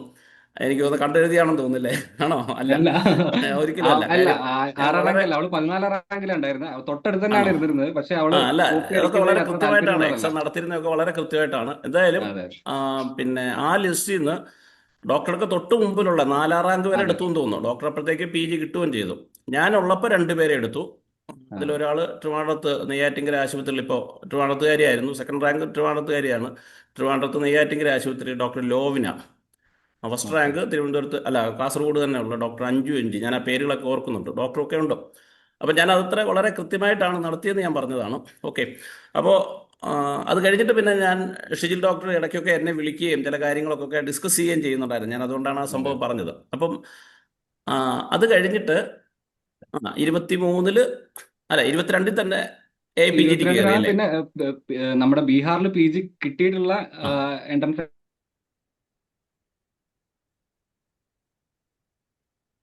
നല്ല കോൺഫിഡൻസിലായിരുന്നു. ചെയ്തത് ആ കാസർഗോഡ് ആണെന്നുണ്ടെങ്കിലും അതിനുശേഷം ഞാൻ വേറെ കുറച്ച് ഇതുപോലത്തെ ഡിസ്ട്രിക്ട് വൈസ് ആയിട്ടുള്ള NHM NIM പോലുള്ള എക്സാമുകൾ എഴുതിയിട്ടുണ്ടായിരുന്നു. അപ്പോൾ അതിലൊക്കെ ഒരു ടോപ്പ് 10 റാങ്കിൻ്റെ ഉള്ളിൽ തന്നെ പലതിലും വന്നിട്ടുണ്ട്. പിന്നെ ഒരു JRF നടന്നിരുന്നു കോട്ടയം കോളേജിൽ, ജൂനിയർ റിസർച്ച് ഫെല്ലോ ഉണ്ട്. അപ്പോൾ അതിലും 10ന്റെ ഉള്ളിൽ തന്നെ റാങ്ക് വന്നിട്ടുണ്ടായിരുന്നു. പിന്നെ പാലക്കാട് വന്നിട്ടുണ്ടായിരുന്നു, വയനാട് വന്നിട്ടുണ്ടായിരുന്നു. അപ്പം ഞാൻ അത്യാവശ്യം നല്ല കോൺഫിഡൻസിലായിരുന്നു 22 PG അറ്റൻഡ് ചെയ്യാൻ വേണ്ടിയിട്ട് ഇരുന്നിട്ടുണ്ടായിരുന്നു. ചെറിയൊരു അഹങ്കാരം ഉണ്ടായിരുന്നു എന്ന് തോന്നുന്നുണ്ട്. കാരണം ഞാൻ വൈഫിനോട് പറയാം, നിങ്ങൾ കോൺഫിഡൻസ് ഇച്ചിരി കൂടുതലാണ്, അതൊരു ഓവർ കോൺഫിഡൻസിലേക്ക് പോകുന്നുണ്ടോ എന്നൊരു സംശയമുണ്ട് എന്നുള്ളത് രീതിയിൽ വരെ എത്തിയിരുന്നു. കാരണം ഞാൻ ചിലപ്പോൾ എൻ്റെ ഫ്രണ്ട്സിനോടൊക്കെ പറയും, കോഴിക്കോട് കോളേജിൽ കിട്ടാന്നൊക്കെ പറഞ്ഞിട്ടുണ്ടെങ്കിൽ എനിക്ക് വെറും ലീസ്റ്റ് പ്രയോറിറ്റി മാത്രമാണ്. ആ ഒരു ലെവലിലേക്ക് ഞാൻ കുറച്ച് തള്ളിസ്റ്റായി പോയി ആ ഒരു സമയത്തേക്ക്. കാരണം വേറെ ഒന്നും കൊണ്ടല്ല, നമുക്ക് അത്രയും കിട്ടിയിട്ടുണ്ടല്ലോ ഈ ടോപ്പ് 10ൽ തന്നെ വരിക എന്നൊക്കെ. രണ്ട് മൂന്ന് നാല് സ്ഥലത്തങ്ങ് അങ്ങനെ വന്നിട്ടുണ്ട്. അപ്പൊ ആ ഒരു വിശ്വാസത്തിന്റെ പുറത്തായിരുന്നു അറ്റൻഡ് ചെയ്തത്. പക്ഷെ ഞാൻ PG അതിന് വേണ്ടിയിട്ട് എനിക്ക് ലീവ് ഒന്നും കിട്ടിയിട്ടുണ്ടായിരുന്നില്ല. ഞാൻ അവിടെ അപ്പോൾ വേറൊരു സ്ഥാപനത്തിൽ വർക്ക് ചെയ്തുകൊണ്ടിരിക്കുകയായിരുന്നു. കണ്ണൂർ ഒരു മെഡിസിന്റെ പ്രൊഡക്ഷൻ കമ്പനി ഉണ്ട്. അവരൊരു ഫോർമുലേഷൻസ് ഒക്കെ ഉണ്ടാക്കി വിൽക്കുന്ന ഒരു കമ്പനിയായിരുന്നു. അപ്പോൾ അവിടെ വർക്ക് ചെയ്തുകൊണ്ട് അവിടെ ഒരു 8 മണിക്കൂർ, 8 മുതൽ 10 മണിക്കൂർ വരെ ഡെയിലി അവിടെ ഡ്യൂട്ടിയാണ്. അപ്പോൾ അതിന്റെ ഇടയ്ക്കാണ് ഞാൻ ഈ പ്രിപ്പറേഷൻ കാര്യങ്ങളൊക്കെ ചെയ്യുന്നത്. ഇടയ്ക്ക് നമ്മൾ സ്ഥാപനത്തിൽ നിന്ന് തന്നെ ചെറിയ ഗ്യാപ്പ് കിട്ടിയിട്ട് അവിടെ നിന്ന് പ്രിപ്പയർ ചെയ്യാറുണ്ട്. അപ്പോൾ അങ്ങനെയാണ് അവിടുത്തെ പ്രിപ്പറേഷൻ കാര്യങ്ങളൊക്കെ നടന്നു പോയിട്ടുണ്ടായിരുന്നത്. അപ്പോൾ ഞാൻ ചോദിച്ചു ഒരു 2-3 ദിവസം ലീവ് കിട്ടുമോ എന്നുള്ളത് PG എക്സാമിന്റെ സമയത്ത്. അപ്പോൾ ലീവ് അവിടെ നിന്ന് കിട്ടിയിട്ടുണ്ടായിരുന്നില്ല. PG എക്സാമിന്റെ അന്ന് വരെ രാവിലെ ഒരു 2 മണിക്കൂർ അവിടെ ഡ്യൂട്ടി കഴിഞ്ഞിട്ടാണ് ഞാൻ അവിടെ നിന്ന് നേരെ എക്സാമിനേഷൻ ഹാളിലേക്ക് പോയത്. പക്ഷെ എനിക്ക് അതുകൊണ്ടും പ്രശ്നമൊന്നും ഉണ്ടായിട്ടില്ല. കാരണം ഞാൻ ഓൾറെഡി നല്ല കോൺഫിഡൻസിലായിരുന്നു എനിക്ക് അത് കിട്ടും എന്നുള്ളത്. പക്ഷെ അവിടെ എത്തി ആദ്യത്തെ ഒരു 3-4 ക്വസ്റ്റ്യൻ വന്നത് തന്നെ അറിയാത്ത ഒരു ഫീൽഡിൽ നിന്നായിരുന്നു. അതും വലിയ വലിയ ക്വസ്റ്റ്യൻസ്. അത് വായിച്ചപ്പോൾ തന്നെ മൊത്തത്തിൽ ഒരു കിളിപോയ അവസ്ഥയായിരുന്നു.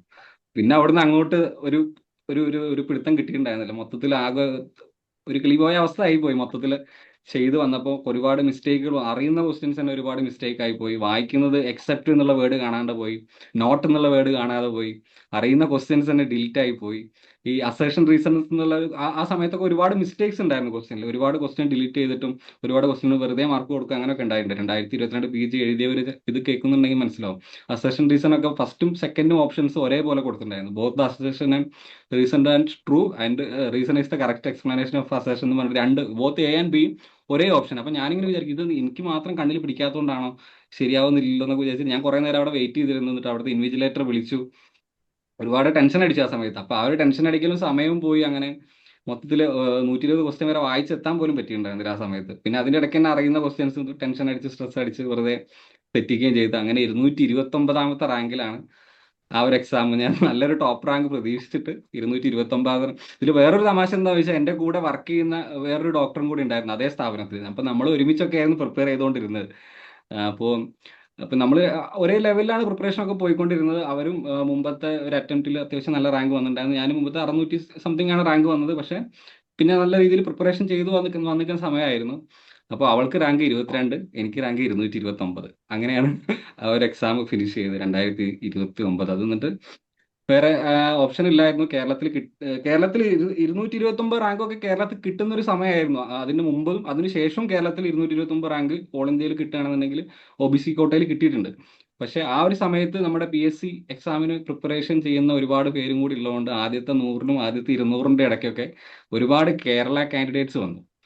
അപ്പൊ അതുകൊണ്ട് സ്വാഭാവികമായിട്ടും കേരളത്തിൽ തന്നെ അവർ 200 റാങ്കിനുള്ളിലുള്ളവരൊക്കെ പ്രിഫർ ചെയ്തു. അപ്പൊ നമുക്ക് സ്വാഭാവികമായിട്ടും പുറത്തു പോകേണ്ട ഒരു അവസ്ഥ ഫസ്റ്റ് ഉണ്ടായി. റാങ്ക് ഒക്കെ അങ്ങനെ കേരളത്തിലായിരുന്നോ? അലിൻ സാറ അലക്സ് ഒക്കെ ഫസ്റ്റ് റാങ്ക് ഒക്കെ കേരളത്തിലല്ലേ? അതോ Alin sir Alex first rank വന്നത് 2023ആണ്. അടുത്ത പരീക്ഷ? 2022 ഓക്കെ. ഫസ്റ്റ് റാങ്ക് അന്ന് കേരളത്തിലല്ല തോന്നുന്നു. അല്ല. 5th റാങ്ക് ആണ് തോന്നുന്നുണ്ട് അന്ന് കേരളത്തിൽ. ഫസ്റ്റ് കേരള റാങ്ക് 5ാമതായിരുന്നു തോന്നുന്നു. അങ്ങനെ ആ സമയത്ത് എന്നെ വിളിച്ചിരുന്നു. ഞാൻ തൃശ്ശൂർ അല്ല പിന്നെ ബീഹാറിൽ പോകുന്നത് എങ്ങനെയുണ്ടെന്ന് അതെ അഭിപ്രായം ചോദിക്കാൻ എന്നെ വിളിച്ചിരുന്നു. ഞാനിപ്പോൾ ആ ഓർക്കുന്നുണ്ട്.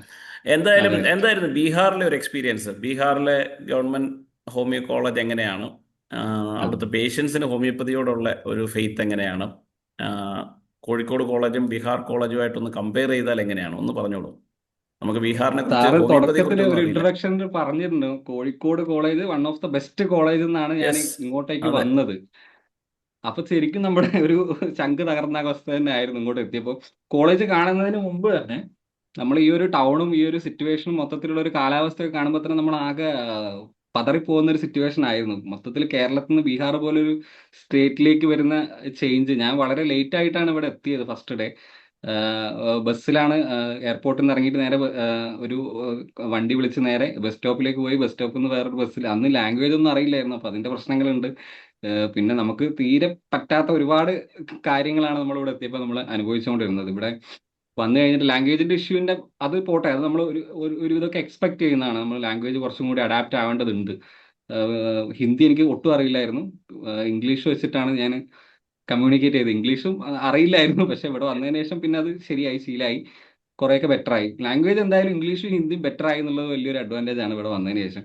ഇവിടെ വന്നിട്ട് നമ്മുടെ OP-യിലൊക്കെ നോക്കുകയാണെന്നുണ്ടെങ്കിൽ OP-യിൽ കേരളത്തിലുള്ള അത്രയൊന്നും പേഷ്യൻ്റ് ഇല്ലെങ്കിലും കുഴപ്പമില്ലാത്ത രീതിയിൽ പേഷ്യൻസ് ഉണ്ട്. പക്ഷെ ഇവിടുത്തെ ഒരു വിഷയം, പ്രധാനപ്പെട്ട പ്രശ്നം എന്താണെന്ന് ചോദിച്ചു കഴിഞ്ഞാൽ ഇൻഫ്രാസ്ട്രക്ചർ ഒക്കെ ഭയങ്കര മോശമാണ്. എല്ലാം വൃത്തി എന്ന് പറഞ്ഞൊരു സംഭവമേ ഇല്ല, ക്ലീനിങ് ഇല്ല, അങ്ങനത്തെ കാര്യങ്ങളൊന്നുമില്ല. ഒരു എക്സാമിനേഷനോ അങ്ങനത്തെ കാര്യങ്ങളൊന്നും ചെയ്യാൻ വേണ്ടിയുള്ള ഒരു സെറ്റപ്പോ കാര്യങ്ങളോ ഒന്നുമില്ല. ചെറിയ ഒരു ഭയങ്കര ലോക്കൽ സെറ്റപ്പിലാണ് കാര്യങ്ങളൊക്കെ ചെയ്യുന്നത്. പിന്നെ ഡോക്ടേഴ്സ് കൃത്യമായിട്ട് OP-യിൽ ഇരിക്കില്ല. നമ്മുടെ ഫാക്കൽറ്റി സൈഡിലെ ടീച്ചിങ് സ്റ്റാഫ് ഒരാൾ പോലും OP ഡ്യൂട്ടി ഉണ്ടെങ്കിൽ പോലും അവിടെ ഇരിക്കില്ല. നമ്മുടെ കേരളത്തിൽ എന്നൊക്കെ പറഞ്ഞു കഴിഞ്ഞാൽ ചില ഡോക്ടേഴ്സ് ഇരിക്കുന്നുണ്ടെങ്കിൽ അവർക്ക് വേണ്ടിയിട്ട് അന്നത്തെ ദിവസം ഭയങ്കര പേഷ്യൻസിന്റെ ഒരു നീണ്ട വരി തന്നെ കണ്ടിട്ടാണ് നമ്മൾ ഇങ്ങോട്ടൊക്കെ വരുന്നത്. അപ്പൊ ഇവിടെ ആർക്കും OP-യിൽ ഇരിക്കാനേ താല്പര്യമില്ല. ഈവൻ ക്ലാസ് എടുക്കാൻ, ഇപ്പൊ UG സ്റ്റുഡൻസിന് ക്ലാസ് എടുക്കുന്നത് PGs ആണ് അത് ഡീൽ ചെയ്യുന്നത്. ഒരൊറ്റ ടീച്ചറും വളരെ ഒരു 10% താഴെ ടീച്ചേഴ്സ് മാത്രമേ UGസിന് കൃത്യമായിട്ട് ക്ലാസ് എടുക്കുന്നുള്ളൂ. ബാക്കി ക്ലാസ് എല്ലാം ഡീൽ ചെയ്യുന്നത് അത് PGs ആണ്. PGs ആണ് മൊത്തത്തിൽ കോളേജ് പോകുന്നത്. PGs ആണ് പേഷ്യൻസിനെ ഡീൽ ചെയ്യുന്നതാണെന്നുണ്ടെങ്കിലും ഇപ്പൊ കുട്ടികളെ പഠിപ്പിക്കുന്ന UG സ്റ്റുഡൻസിനെ പഠിപ്പിക്കുന്ന കാര്യങ്ങളാണെന്നുണ്ടെങ്കിലും എല്ലാം കൊണ്ടുപോകുന്നത് PGs കൊണ്ടാണ് ഇതിവിടെ വർക്ക് ചെയ്യുന്നത്. അപ്പൊ അങ്ങനത്തെ ഒക്കെ ഒരു കാര്യങ്ങൾ ആലോചിക്കുമ്പോൾ ശരിക്കും നമുക്ക് വല്ലാതൊരു ഫ്രസ്ട്രേഷൻ ഉണ്ടാവുന്ന. വേറെ ഒരുപാട് എക്സാമിനേഷൻ കാര്യങ്ങളാണെന്നുണ്ടെങ്കിലും ഭയങ്കര ഡിലേ ആണ്. രജിസ്ട്രേഷൻ ഒരുപാട് ഡിലേ ആയി, യൂണിവേഴ്സിറ്റി രജിസ്ട്രേഷൻ, എക്സാമിനേഷൻ ഒരുപാട് ഡിലേ ആയി. ഇപ്പൊ പാർട്ട് 2 MD എപ്പോഴാണ് വരിക എന്നുള്ളത് അറിയില്ല. ഒരു അഡ്വാൻറ്റേജ് എന്താണുള്ളതെന്ന് ചോദിച്ചാൽ നമുക്ക് നല്ല സ്കോർ കിട്ടും ഇവിടെ. തിയറി എക്സാമിന് ഞാനൊക്കെ 50% കഷ്ടിച്ച് പാസ്സായിരുന്നു. ഇവിടെ എത്തിയപ്പോൾ 67-70% ഒക്കെയാണ് ഓരോ സബ്ജക്റ്റിൽ മാർക്ക് കിട്ടുന്നത്. മാർക്ക് ഇവരെന്തായാലും വാരിക്കോരി തരുന്നുണ്ട്. മറ്റു കാര്യങ്ങളിലൊന്നും വലിയ ഗുണമൊന്നുമില്ല. നമുക്ക് നമ്മൾ ഏൺ ചെയ്ത വിവരെല്ലാം ഇവിടെ എത്തിക്കഴിഞ്ഞിട്ടുണ്ടെങ്കിൽ അത് പോവുകയുള്ളൂ. നമുക്ക് പ്രത്യേകിച്ച് നമ്മൾ ട്രയൽ ആൻഡ് എറർ നോക്കി പേഷ്യൻസിനെ നോക്കാം, നമുക്ക് നമ്മളെ രീതിയിൽ നോക്കാമെന്നല്ലാതെ നമുക്ക് വേറൊരു ഗൈഡൻസ് നമുക്ക് ടീച്ചേഴ്സിൻ്റെ കയ്യിൽ നിന്ന് കിട്ടില്ല. കാരണം ഒ പിയിൽ സ്ഥിരമായിട്ട് ആരും ഇരിക്കുന്നില്ല. അപ്പൊ അങ്ങനെ ഉണ്ടെങ്കിലല്ലേ നമുക്ക് ചോദിച്ചിട്ട് നമുക്ക് ഓരോ കണ്ടീഷൻ ഡിസ്കസ് ചെയ്യാൻ അങ്ങനെയൊക്കെ പറ്റുള്ളൂ. പക്ഷെ അങ്ങനെ ഒരു സാഹചര്യം ഇവിടെ ഇല്ല. ഒരു ഡോക്ടർ പറഞ്ഞൊരു കമന്റ് ഞാൻ ഇപ്പോൾ ഓർക്കുന്നുണ്ട്. എന്താന്ന് വെച്ചാൽ നിങ്ങൾക്ക് കൂടുതൽ ഓപ്പർച്യൂണിറ്റീസ് തരാൻ വേണ്ടിയിട്ടാണ് ഒ പി നിന്ന് മാറി നിൽക്കുന്നതാണ് പറഞ്ഞത്. അപ്പൊ എന്നാ പിന്നെ ഞങ്ങളൊരു കാര്യം, ഞങ്ങൾ ഇന്റേൺസിന് കൂടുതൽ ഇത് കൊടുക്കാൻ വേണ്ടി ഞങ്ങൾ മാറി നിൽക്കാന്നുള്ള രീതി, അങ്ങനെയൊക്കെ ചിന്തിക്കാമല്ലോ. ഇവര് ഓരോ ന്യായം കണ്ടെത്തുന്ന ആലോചിക്കുമ്പോൾ ശരിക്കും അത്ഭുതം തോന്നിപ്പോകും. അങ്ങനത്തെ ഒരു ടൈപ്പ് ആൾക്കാരാണ്. ബീഹാറിൽ ഇവിടുത്തെ ഈ എക്സാം ഈ ഒരു കോളേജാണോ ഗവൺമെന്റ് കോളേജ് ഉള്ളത്? അവിടെ ഒരു ഹോമിയോപ്പതി ഗവൺമെന്റ് കോളേജേ ഉള്ളൂ. വേറെ പ്രൈവറ്റ് ഒറ്റ കോളേജുകളുണ്ടോ? കോളേജ്, ബാക്കി പ്രൈവറ്റ് കോളേജസ് ആണ് ബീഹാറിലുള്ളത്. ഓക്കെ. പിന്നെ ഇവിടുത്തെ PSC കാര്യങ്ങളൊക്കെ ഭയങ്കര തമാശയാണ്. PSCക്ക് ഒരു റിട്ടേൺ എക്സാമും കാര്യങ്ങളൊന്നുമില്ല. BTSC, ബീഹാർ ടെക്നിക്കൽ സർവീസ് കമ്മീഷന്റെ ഒരു അണ്ടറിലാണ് ഇവർ എക്സാം ഒക്കെ നടത്തുന്നത്. അപ്പോൾ ഈ എന്താണ് നമ്മുടെ മെഡിക്കൽ ഓഫീസേഴ്സുള്ള PSC വരുന്നത് ജസ്റ്റ് UG സ്കോറിന്റെ ബേസിൽ മാത്രമാണ്. ഒരു തിയറി എക്സാമോ ഒരു ഇന്റർവ്യൂ പോലും ഇല്ല. ജസ്റ്റ് UG സ്കോറിന്റെ പേരിൽ മാത്രം എടുക്കും. അതും ഭയങ്കര ഡിലേ ആയിട്ടൊക്കെയാണ് ഇവിടെ ഓരോ 10 വർഷത്തിന് ശേഷം എങ്ങാണ്ട് തോന്നുന്നുണ്ട് ഒരു PSC വന്നതെന്ന് പറഞ്ഞത്. അപ്പം ഞങ്ങളുടെ ബാച്ച് വന്നതിന് ശേഷം ഒരു വർഷം കഴിഞ്ഞതിന് ശേഷം തന്നെ ഫസ്റ്റ് ഇതുപോലെ ഒരു PSC വിളിച്ചിരുന്നു. PSC വിളിക്കുക എന്ന് പറഞ്ഞാൽ UG സ്കോറിന്റെ ബേസിൽ മാത്രം. UG സ്കോർ എന്തായാലും ടീച്ചേഴ്സിന് നല്ല രീതിയിൽ സോപ്പിട്ട് നിന്ന് കഴിഞ്ഞാൽ എല്ലാവർക്കും നല്ല സ്കോർ ഇട്ട് കൊടുക്കും. അപ്പോൾ എൻ്റെ കറസ്പോണ്ടിങ്, അതായത് 2023 UG ബാച്ചിലുള്ള മുഴുവൻ ലേഡീസിന് 37% വുമൻസ് റിസർവേഷൻ ഉണ്ട് അവിടെ. എല്ലാ ലേഡീസിനും കിട്ടി. പിന്നെ ബോയ്സിനാണെന്നുണ്ടെങ്കിൽ അൺറിസർവ്ഡ് ആയിട്ടുള്ളവർക്ക് കിട്ടാൻ കുറച്ച് പ്രയാസമാണ്. പക്ഷെ എന്തെങ്കിലും ഒരു കാറ്റഗറി റിസർവേഷൻ ഉണ്ടെന്നുണ്ടെന്നുണ്ടെങ്കിൽ അവർക്കും കിട്ടിപ്പോയിട്ടുണ്ട്. എല്ലാ ലേഡീസിനും കിട്ടി. അതിന്റെ മുകളിലുള്ള അങ്ങോട്ട് എല്ലാവർക്കും കിട്ടി. പക്ഷെ അതിന് ശേഷമുള്ളവർക്ക് ഇനി ബുദ്ധിമുട്ടായിരിക്കും. കാരണം ഇനി അടുത്തൊരു PSC വരാൻ ഒരുപാട് സമയം എടുക്കും ഇതുപോലെ. പിന്നെ അതിനുശേഷം നമ്മുടെ നാട്ടിലൊക്കെ നാം വന്നല്ലോ. അപ്പൊ നാമിന്റെ കറസ്പോണ്ടിങ് ആയിട്ട് ഇവിടെ വേറൊരു എക്സാം വന്നിട്ടുണ്ടായിരുന്നു, RBSK എന്നുള്ള പേരിൽ. അപ്പൊ RBSKയിലും അത്യാവശ്യം കുട്ടികൾ ഇപ്പൊ ഞങ്ങളുടെ ബാച്ചിലുള്ളവരാണെന്നുണ്ടെങ്കിലും അപ്പൊ PSCക്ക് കിട്ടാതിരുന്ന കുറച്ച് പേർക്ക് RBSK വഴിയൊക്കെ അത് റിട്ടേൺ എക്സാം ഉണ്ടായിരുന്നു. ഇന്റർവ്യൂ ഉണ്ടായിട്ടില്ല, പക്ഷെ റിട്ടേൺ എക്സാം വഴിയാണ് അത് എടുത്തത്. അതിലെന്തോ ആ ഒരു ക്രൈറ്റീരിയ ഫോളോ ചെയ്ത് ഭാഗ്യം കൊണ്ട്. പക്ഷെ മറ്റേത് ഭയങ്കര ഡിസപ്പോയിന്റഡ് ആയിപ്പോയി. കാരണം വെറും തിയറി എക്സാമിന്റെ പേരിൽ അതെങ്ങനെയാ കിട്ടുന്നത് നമുക്ക് എല്ലാവർക്കും അറിയാം. അവർക്കും അറിയാം, നടത്തുന്നവർക്കും അറിയാം. ഈ കോളേജ് ഇങ്ങനെയൊക്കെ ആണെങ്കിലും സ്റ്റൈഫൻഡ് കേരളത്തെക്കാൾ നന്നായിട്ടുണ്ടെന്ന് തോന്നുന്നു അല്ലേ? ഏറ്റവും വലിയ അഡ്വാൻറ്റേജ്, ഞാനിവിടെ അങ്ങനെ ഒരു ഓപ്ഷൻ ക്ലിക്ക് ചെയ്യാൻ ഉള്ള കാരണം ഇവിടെ സ്റ്റൈഫൻഡ് അറിഞ്ഞുകൊണ്ട് മാത്രം. അതും ഞാൻ ഇവിടെ അഡ്മിഷൻ കിട്ടുന്നൊന്നും അറിയില്ലായിരുന്നു. അഡ്മിഷൻ കിട്ടാൻ ഒരു സാധ്യത ഉണ്ടായിരുന്നില്ല. ആ സമയത്ത് 12 സീറ്റ് മറ്റേ ഉണ്ടായിരുന്നുള്ളൂ. ബീഹാറിലെ RBTS കോളേജിൽ 12 സീറ്റേ ഉള്ളൂ. പിന്നീട് അത് സീറ്റ് കൂട്ടി 31 ആക്കിയ സമയത്താണ് നമ്മുടെ 2022 PG എക്സാം നടക്കുന്നത്. അപ്പൊ സീറ്റ് കൂട്ടിയത് കൊണ്ട് മാത്രമാണ് ആ സമയത്ത് എനിക്ക് ഇവിടെ കിട്ടിയത്. സാധാരണ അവിടെ കിട്ടണമെന്നുണ്ടെങ്കിൽ കുറച്ചും കൂടി നല്ല റാങ്ക് വേണം. ഇപ്പൊ കുറച്ചും കൂടി ടൈറ്റ് ആയിട്ടുണ്ട്. ഇപ്പൊ എല്ലാ കുട്ടികളും നല്ല രീതിയിൽ പ്രിപ്പയർ ചെയ്യുന്നുണ്ട്. കാരണം ഇവിടെയുള്ള UG കഴിഞ്ഞ ഉടനെ തന്നെ PG നോക്കുക എന്നുള്ള ഒരു ലക്ഷ്യത്തോടെയാണ് എല്ലാവരും ഇറങ്ങുന്നത്. വേറെ ക്ലിനിക്കൽ പ്രാക്ടീസിനൊന്നും ആർക്കും വലിയ താല്പര്യമില്ല, ആർക്കും വിശ്വാസമില്ല. അങ്ങനെ ക്ലിനിക്കൽ പ്രാക്ടീസ് ചെയ്ത് സക്സസ് ആവുമെന്നുള്ള വിശ്വാസം പലർക്കും ഇല്ല. എല്ലാവരും വല്ല പ്രൈവറ്റ്, ഇവർക്ക് അലോപ്പതി പ്രാക്ടീസ് ചെയ്യാൻ ഇവിടെ വലിയ നിയമ തടസ്സങ്ങളൊന്നുമില്ല. അപ്പോൾ അതുപോലെ അലോപ്പതി എന്തെങ്കിലും ഹോസ്പിറ്റലിലോ അങ്ങനെ എന്തെങ്കിലും ക്ലിനിക്കുകളിലോ ഒക്കെ ആയിട്ട് അവർ വർക്ക് ചെയ്യും. അല്ലാന്നുണ്ടെന്നുണ്ടെങ്കിൽ ഇതുപോലെ ഫസ്റ്റ് അവർ PG പ്രിഫറൻസ് നോക്കും, PG ട്രൈ ചെയ്യാൻ നോക്കും. കാരണം അത്യാവശ്യം നല്ല രീതിയിൽ സ്റ്റൈപ്പൻഡ് ഉണ്ടല്ലോ. 83,000 ആണ് ഫസ്റ്റ് ഇയർ. അങ്ങനെ ഫൈനൽ ഇയർ ആകുമ്പോൾ 99,000, സെക്കൻഡ് ഇയർ 90,000. അപ്പൊ അങ്ങനെ കേരളത്തിൽ കമ്പയർ ചെയ്ത് നോക്കുമ്പോൾ നേരെ ഡബിൾ ഇരട്ടിയിൽ കൂടുതൽ സ്റ്റൈപ്പൻഡ് നമുക്ക് ഇരട്ടിയിൽ ഇവിടെ കിട്ടും. കൂടുതലുണ്ട്. കേരളത്തിൽ 40 താഴെയല്ലേ ഉള്ളൂ? 45 ഇപ്പോൾ കേരളത്തിൽ. മാക്സിമം 45 കുറച്ച് കൂട്ടാൻ പോകുന്നു തോന്നുന്നുണ്ട്. 47 സംതിങ് എന്തോ ആകാൻ പോകുന്നു തോന്നുന്നുണ്ട്. അതുപോലെ ഡൽഹി ആയിട്ടൊക്കെ കമ്പയർ ചെയ്യുന്ന ഒരു സ്റ്റൈപ്പൻഡ് നമുക്ക് ഇവിടെ കിട്ടും. പിന്നെ ലൈഫ് എക്സ്പെൻസും വളരെ കുറവാണ്. ഡൽഹിയിലാകുമ്പോൾ അത്യാവശ്യം നല്ല രീതിയിൽ നമ്മൾ സ്പെൻഡ് ചെയ്യേണ്ടി വരും. അവിടുത്തെ സ്റ്റേയും കാര്യങ്ങളൊക്കെ. ഇവിടുത്തെ സ്റ്റേയും ഭക്ഷണം നമുക്ക് നല്ല ഹോട്ടൽസും കാര്യങ്ങളൊന്നും ഇല്ലാത്തതുകൊണ്ട് ആ രീതിയിലുള്ള എക്സ്പെൻസ് കുറവാണ്. പിന്നെ എന്റർടൈൻമെന്റ് ആക്ടിവിറ്റീസിന് വേണ്ടി നമ്മൾ പുറത്ത് പാർക്കോ ബീച്ചോ കാര്യങ്ങളൊന്നും ഇല്ലാത്തതുകൊണ്ട് അങ്ങനത്തെ കാര്യങ്ങൾ നമ്മൾ പുറത്ത് പോകുന്നില്ല. അപ്പോൾ കിട്ടുന്ന പൈസ എന്തായാലും സേവ് ചെയ്യാൻ പറ്റും. എന്നാലും ഇവിടുത്തെ ടീച്ചേഴ്സ് മാക്സിമം എന്തെങ്കിലും വഴികൾ നോക്കും, എങ്ങനെയെങ്കിലും പൈസ ചെലവാക്കിക്കാൻ വേണ്ടിയിട്ടുള്ള കുറച്ച് കാര്യങ്ങൾ നോക്കും. ഇപ്പം യൂണിവേഴ്സിറ്റി വൈവേ മറ്റോ നടക്കുകയാണെന്നുണ്ടെങ്കിൽ അവർക്ക് ഇങ്ങോട്ട് അതായത് പുറത്തുള്ള എക്സ്റ്റേണൽ ടീച്ചേഴ്സിന് ഇങ്ങോട്ട് വന്നു പോകാനുള്ള എക്സ്പെൻസ് മീറ്റ് ചെയ്യാൻ അവർക്ക് അലവൻസ് ഒന്നും കൊടുക്കുന്നില്ല. അപ്പോൾ നമ്മൾ അതിനുള്ള അറേഞ്ച്മെന്റ്സ് ചെയ്യണം. അപ്പോൾ അതിന്റെ പേരിൽ കോളേജിലുള്ള മുഴുവൻ ടീച്ചേഴ്സിനും ഒരു പരിധി വരെ ക്ലറിക്കൽ സ്റ്റാഫിന് വരെ, സീനിയർ ആയിട്ടുള്ള ക്ലറിക്കൽ സ്റ്റാഫിന് വരെ നമ്മൾ ഒരു നേരത്തെ ഭക്ഷണം കൊടുക്കേണ്ടി വരും, സ്വീറ്റ്സ് കാര്യങ്ങൾ അങ്ങനത്തെ കൊടുക്കേണ്ടി വരും. പിന്നെ ഇതുപോലെ വരുന്ന ടീച്ചേഴ്സിന് എന്തെങ്കിലും ചെറിയ ഗിഫ്റ്റോ അത് ഇങ്ങോട്ട് പറഞ്ഞ് നമ്മളെ കൊണ്ട് കൊടുപ്പിക്കും അങ്ങനത്തെ കാര്യങ്ങളൊക്കെ. അപ്പോൾ അതുപോലെ നമ്മൾക്ക് കിട്ടുന്ന സ്റ്റൈപ്പൻഡ് വലിയതാണെന്ന് അവർക്കും അറിയാം. അപ്പോൾ അതെങ്ങനെയെങ്കിലും ചെലവാക്കിക്കാനുള്ള കുറച്ച് കാര്യങ്ങൾ അവരും ട്രൈ ചെയ്യും അവരെ കൊണ്ട് പറ്റുന്ന പോലെ. എന്നാലും നമുക്ക് നല്ല രീതിയിൽ സേവ് ചെയ്യാൻ പറ്റും. വേറെ രീതിയിൽ ചിലവൊന്നും വരാത്തതുകൊണ്ട് ഫീസും വളരെ ഈ കുറവാണ്. കേരളത്തിലെ ഹോമിയോപ്പതി സംഘടനകൾ ഈ വിഷയം ഒന്ന് ഏറ്റെടുക്കേണ്ടതാണ്. കാര്യം ബീഹാറിലുള്ളതിന്റെ പകുതിയിൽ താഴെയാണ് നമ്മുടെ സ്റ്റൈഫൻഡ്. എനിക്ക് തോന്നുന്നത് ഏറ്റവും കുറവ് സ്റ്റൈഫൻഡ് കേരളത്തിലാണെന്ന് തോന്നുന്നു. കാര്യം ഡൽഹിയിൽ ഏതാണ്ട് 1 ലക്ഷത്തിന് മുകളിലുണ്ടെന്ന് എനിക്ക് തോന്നുന്നു, അല്ലേ? ഉണ്ട് ഡൽഹിയിൽ 1 ലക്ഷത്തിന് മുകളിലുണ്ട്. അതുപോലെ എൻ ഐ എച്ചിലും ഉണ്ട്. എൻ ഐ എച്ചിലും 60 to 70 റേഞ്ചിലാണ് തോന്നുന്നുണ്ട് NIHലെ സ്റ്റൈപ്പൻഡ് വരുന്നത്. അപ്പം പിന്നെ അതുപോലെ ആന്ധ്രയിലുള്ള കോളേജിലും 50 above ആയിട്ടുണ്ട്. അവിടെയും സ്റ്റൈപ്പൻഡ് ഹൈക്ക് വന്നിട്ടുണ്ട്. അപ്പൊ നമ്മുടെ കോളേജിലാണ് കുറച്ച് സ്റ്റൈപ്പൻഡിന്റെ രീതിയിൽ കുറച്ച് കുറവ് വളരെ കാണുന്നത് നമ്മുടെ കോളേജിൽ തന്നെയാണ്. ഓക്കെ, ഇനി നമുക്ക് PSC പ്രിപ്പറേഷനിലേക്ക് വരാം. എന്തൊക്കെയാണ് ഒരു PG AIPGT പ്രിപ്പറേഷൻ കഴിഞ്ഞിട്ടാണ് PSCയിലേക്ക് വരുന്നത്, അല്ലേ? AIPGTയുടെ അതെ പഠിത്തത്തിന്റെ അതെ കണ്ടിന്യൂവേഷൻ ആയിട്ടായിരുന്നു. അപ്പോൾ അതെ അതെ അതിനെക്കുറിച്ച് എന്താണ്, ഇല്ലെങ്കിൽ അന്നത്തെ എന്തൊക്കെയായിരുന്നു പിന്നെ പ്രിപ്പറേഷന്റെ രീതികൾ? അത് നമ്മുടെ പുതിയ ഡോക്ടർമാർക്ക് ഫോളോ ചെയ്യാൻ പറ്റുന്ന എന്തെങ്കിലും രീതികളൊക്കെ പറയാനുണ്ടോ? ഇല്ലെങ്കിൽ അവരോട് എന്താണ് ഒരു അഡ്വൈസ് കൊടുക്കാനുള്ളത്? ആ രീതിയിലൊരു ഞാൻ പഠിച്ചത് കുറച്ച് പ്രാന്തമായ രീതിയാണെന്ന് എനിക്ക് ചിലപ്പോൾ തോന്നാറുണ്ട്. കാരണം ഞാൻ ഒരു മെറ്റീരിയൽ അല്ല, ഞാൻ ഒരുപാട് മെറ്റീരിയൽ, ഒന്നിൽ കൂടുതൽ കോച്ചിങ് ക്ലാസ്സുകൾ ഇതൊക്കെ നമ്മൾ അറ്റൻഡ് ചെയ്തിട്ടുണ്ട്. മെറ്റീരിയൽ ആണെന്ന് പറയുന്നത് PHF തുടങ്ങിയിട്ട് പിന്നെ ഷുവർ സക്സസ് മാജിക് എന്ന് പറയുന്ന ഒരു അലൈഡ് സബ്ജക്റ്റിന് വേണ്ടി MBBS ഡോക്ടേഴ്സ് ഒക്കെ യൂസ് ചെയ്യുന്ന ഒരു ഗൈഡാണത്. പിന്നെ അതിനുശേഷം കെയ്സൻ എന്ന് പറഞ്ഞൊരു മെറ്റീരിയൽ ഉണ്ട്. അത് റെപ്പട്രിക്ക് വേണ്ടിയിട്ടാണ് ഞാൻ കൂടുതലായിട്ട് നോക്കിയിട്ടുണ്ടായിരുന്നത്. പിന്നെ അതുപോലെ എയ്സ് അക്കാദമിയുടെ, ഞാൻ നേരത്തെ പറഞ്ഞിട്ടുണ്ടായിരുന്നു, എയ്സ് അക്കാദമി എന്ന് പറഞ്ഞിട്ടുണ്ടെങ്കിൽ ഒരു PGസിന്റെ ഒക്കെ ഒരു കൂട്ടായ്മയായിട്ട് വന്ന ഒരു ഇതായിരുന്നു. അപ്പൊ അതിലുള്ള ഒരു മെയിൻ ഡോക്ടർക്ക് UPSC ഒക്കെ കിട്ടിപ്പോയിട്ടുണ്ടായിരുന്നു. പിന്നെ അതിനുശേഷം എനിക്ക് തോന്നുന്നു ഇപ്പം അതില്ല, കറന്റ്ലി അവരത് സ്റ്റോപ്പ് ചെയ്തിട്ടുണ്ട് തോന്നുന്നു. അപ്പൊ അവരുടെ മെറ്റീരിയൽ അതുപോലെ കുറച്ച് ക്രാക്ക് കോഴ്സ് ഉണ്ടായിരുന്നു, ഓൺലൈൻ ടെസ്റ്റിംഗ് കാര്യങ്ങളൊക്കെ ഉണ്ടായിരുന്നു. പിന്നെ PHFന്റെ മെറ്റീരിയലിന്റെ കൂടെ PHFന്റെ തന്നെ ഓൺലൈൻ ക്ലാസ്സുകൾ ഉണ്ടായിരുന്നു. PHFന്റെ ഓൺലൈൻ ക്ലാസ്സുകൾ എന്ന് പറയുമ്പോൾ ജസ്റ്റ് PGന്റെ എക്സാം കഴിഞ്ഞതിന് ശേഷം PSCന്റെ നോട്ടിഫിക്കേഷൻ വന്നു. അത് എനിക്ക് തോന്നുന്നു 2022 ഡിസംബറിലായി. ഡിസംബറിൽ ഒരു ഫസ്റ്റ് നോട്ടിഫിക്കേഷൻ വന്നില്ല. സെപ്റ്റംബറിലോ ഡിസംബറിലോ മറ്റായിട്ട് ഒരു ഫസ്റ്റ് നോട്ടിഫിക്കേഷൻ വന്നു. പിന്നെ അടുത്ത വർഷത്തേക്ക് എക്സാം നടത്തുന്നുണ്ടെന്ന് മാത്രമേ, ഡേറ്റ് ഒന്നും വന്നിട്ടില്ല.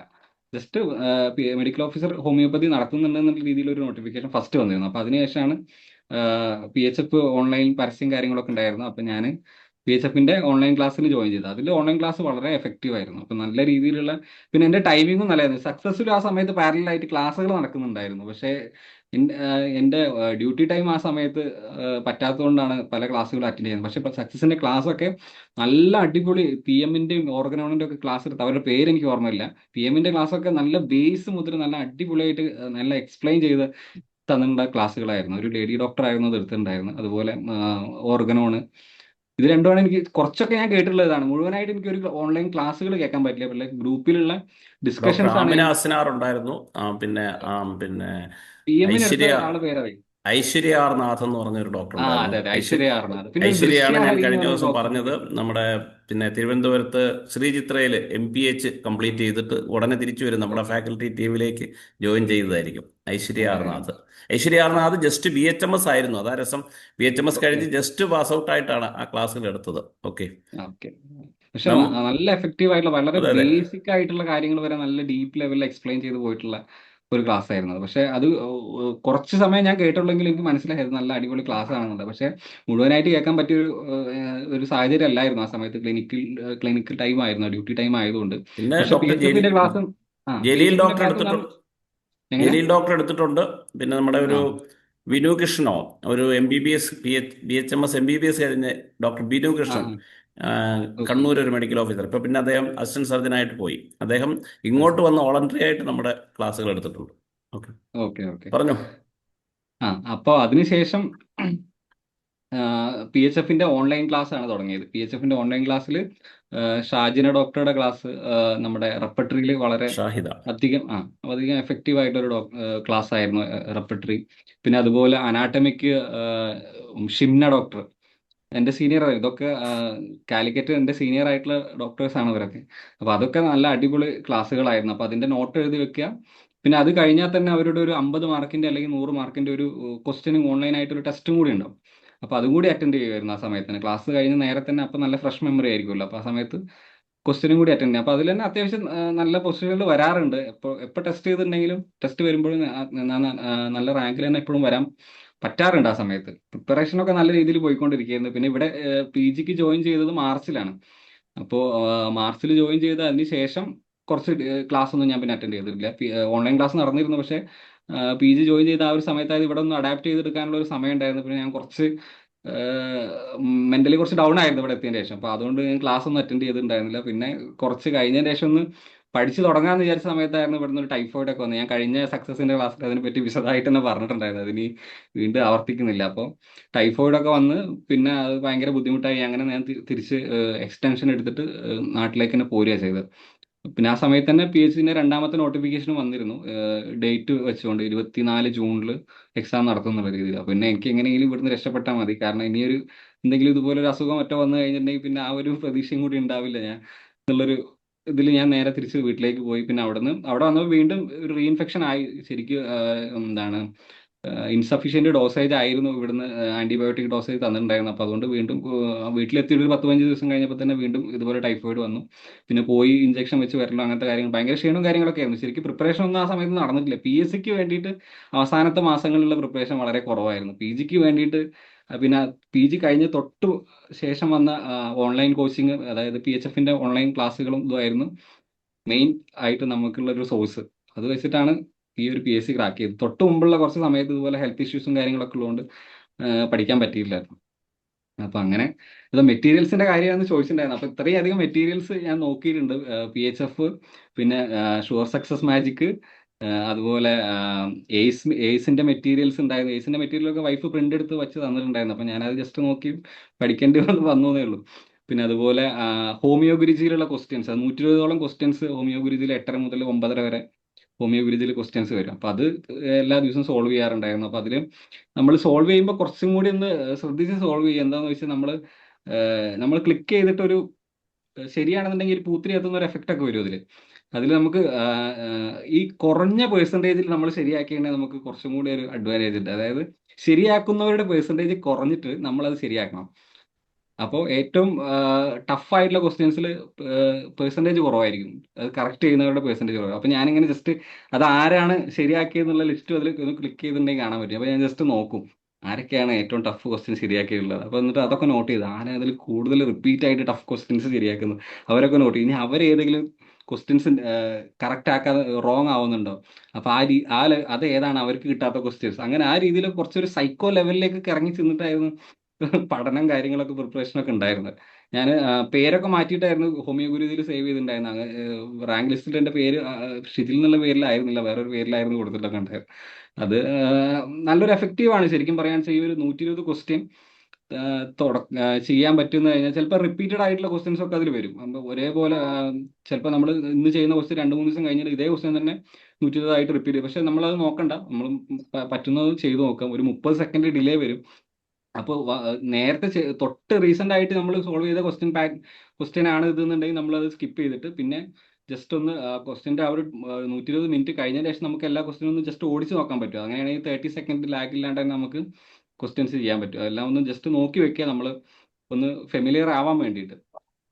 പിന്നെ മാക്സിമം റിവൈസ് ചെയ്യുക. ഞാൻ അത്യാവശ്യം സ്പീഡിൽ വായിച്ച്, എനിക്ക് കമ്പൈൻ സ്റ്റഡി അത്ര താല്പര്യമില്ല. അത് ഞാൻ കംഫർട്ടബിൾ അല്ല. എനിക്ക് കംഫർട്ടബിൾ ആയിട്ടുള്ള ഒരു സ്പീഡ് ചിലപ്പോൾ കൂടുതലായിരിക്കും, ചിലപ്പോൾ കുറവായിരിക്കും, ചിലപ്പോൾ ഒരു മീഡിയം ടൈപ്പ് സ്പീഡായിരിക്കും. അപ്പോൾ അതുകൊണ്ട് ഞാൻ ആരുടെയും കൂടെ കമ്പൈൻ, ഈവൻ വൈഫൊക്കെ അത്യാവശ്യം നല്ല രീതിയിൽ പറഞ്ഞ് പഠിപ്പിച്ച് തരാൻ കഴിവുള്ള ആളാണ്. അവർക്ക് ടീച്ചിങ്ങിൽ നല്ല താല്പര്യമുണ്ട്. പക്ഷേ എനിക്ക് കമ്പൈൻ സ്റ്റഡി വർക്ക് ആവാത്തതുകൊണ്ടാണ് ഞാൻ സ്വന്തമായിട്ട് തന്നെ ഞാൻ എൻ്റെ ഒരു കംഫർട്ടബിൾ സ്പീഡിലാണ് ഞാൻ പഠിച്ചിട്ടുണ്ടായിരുന്നത്.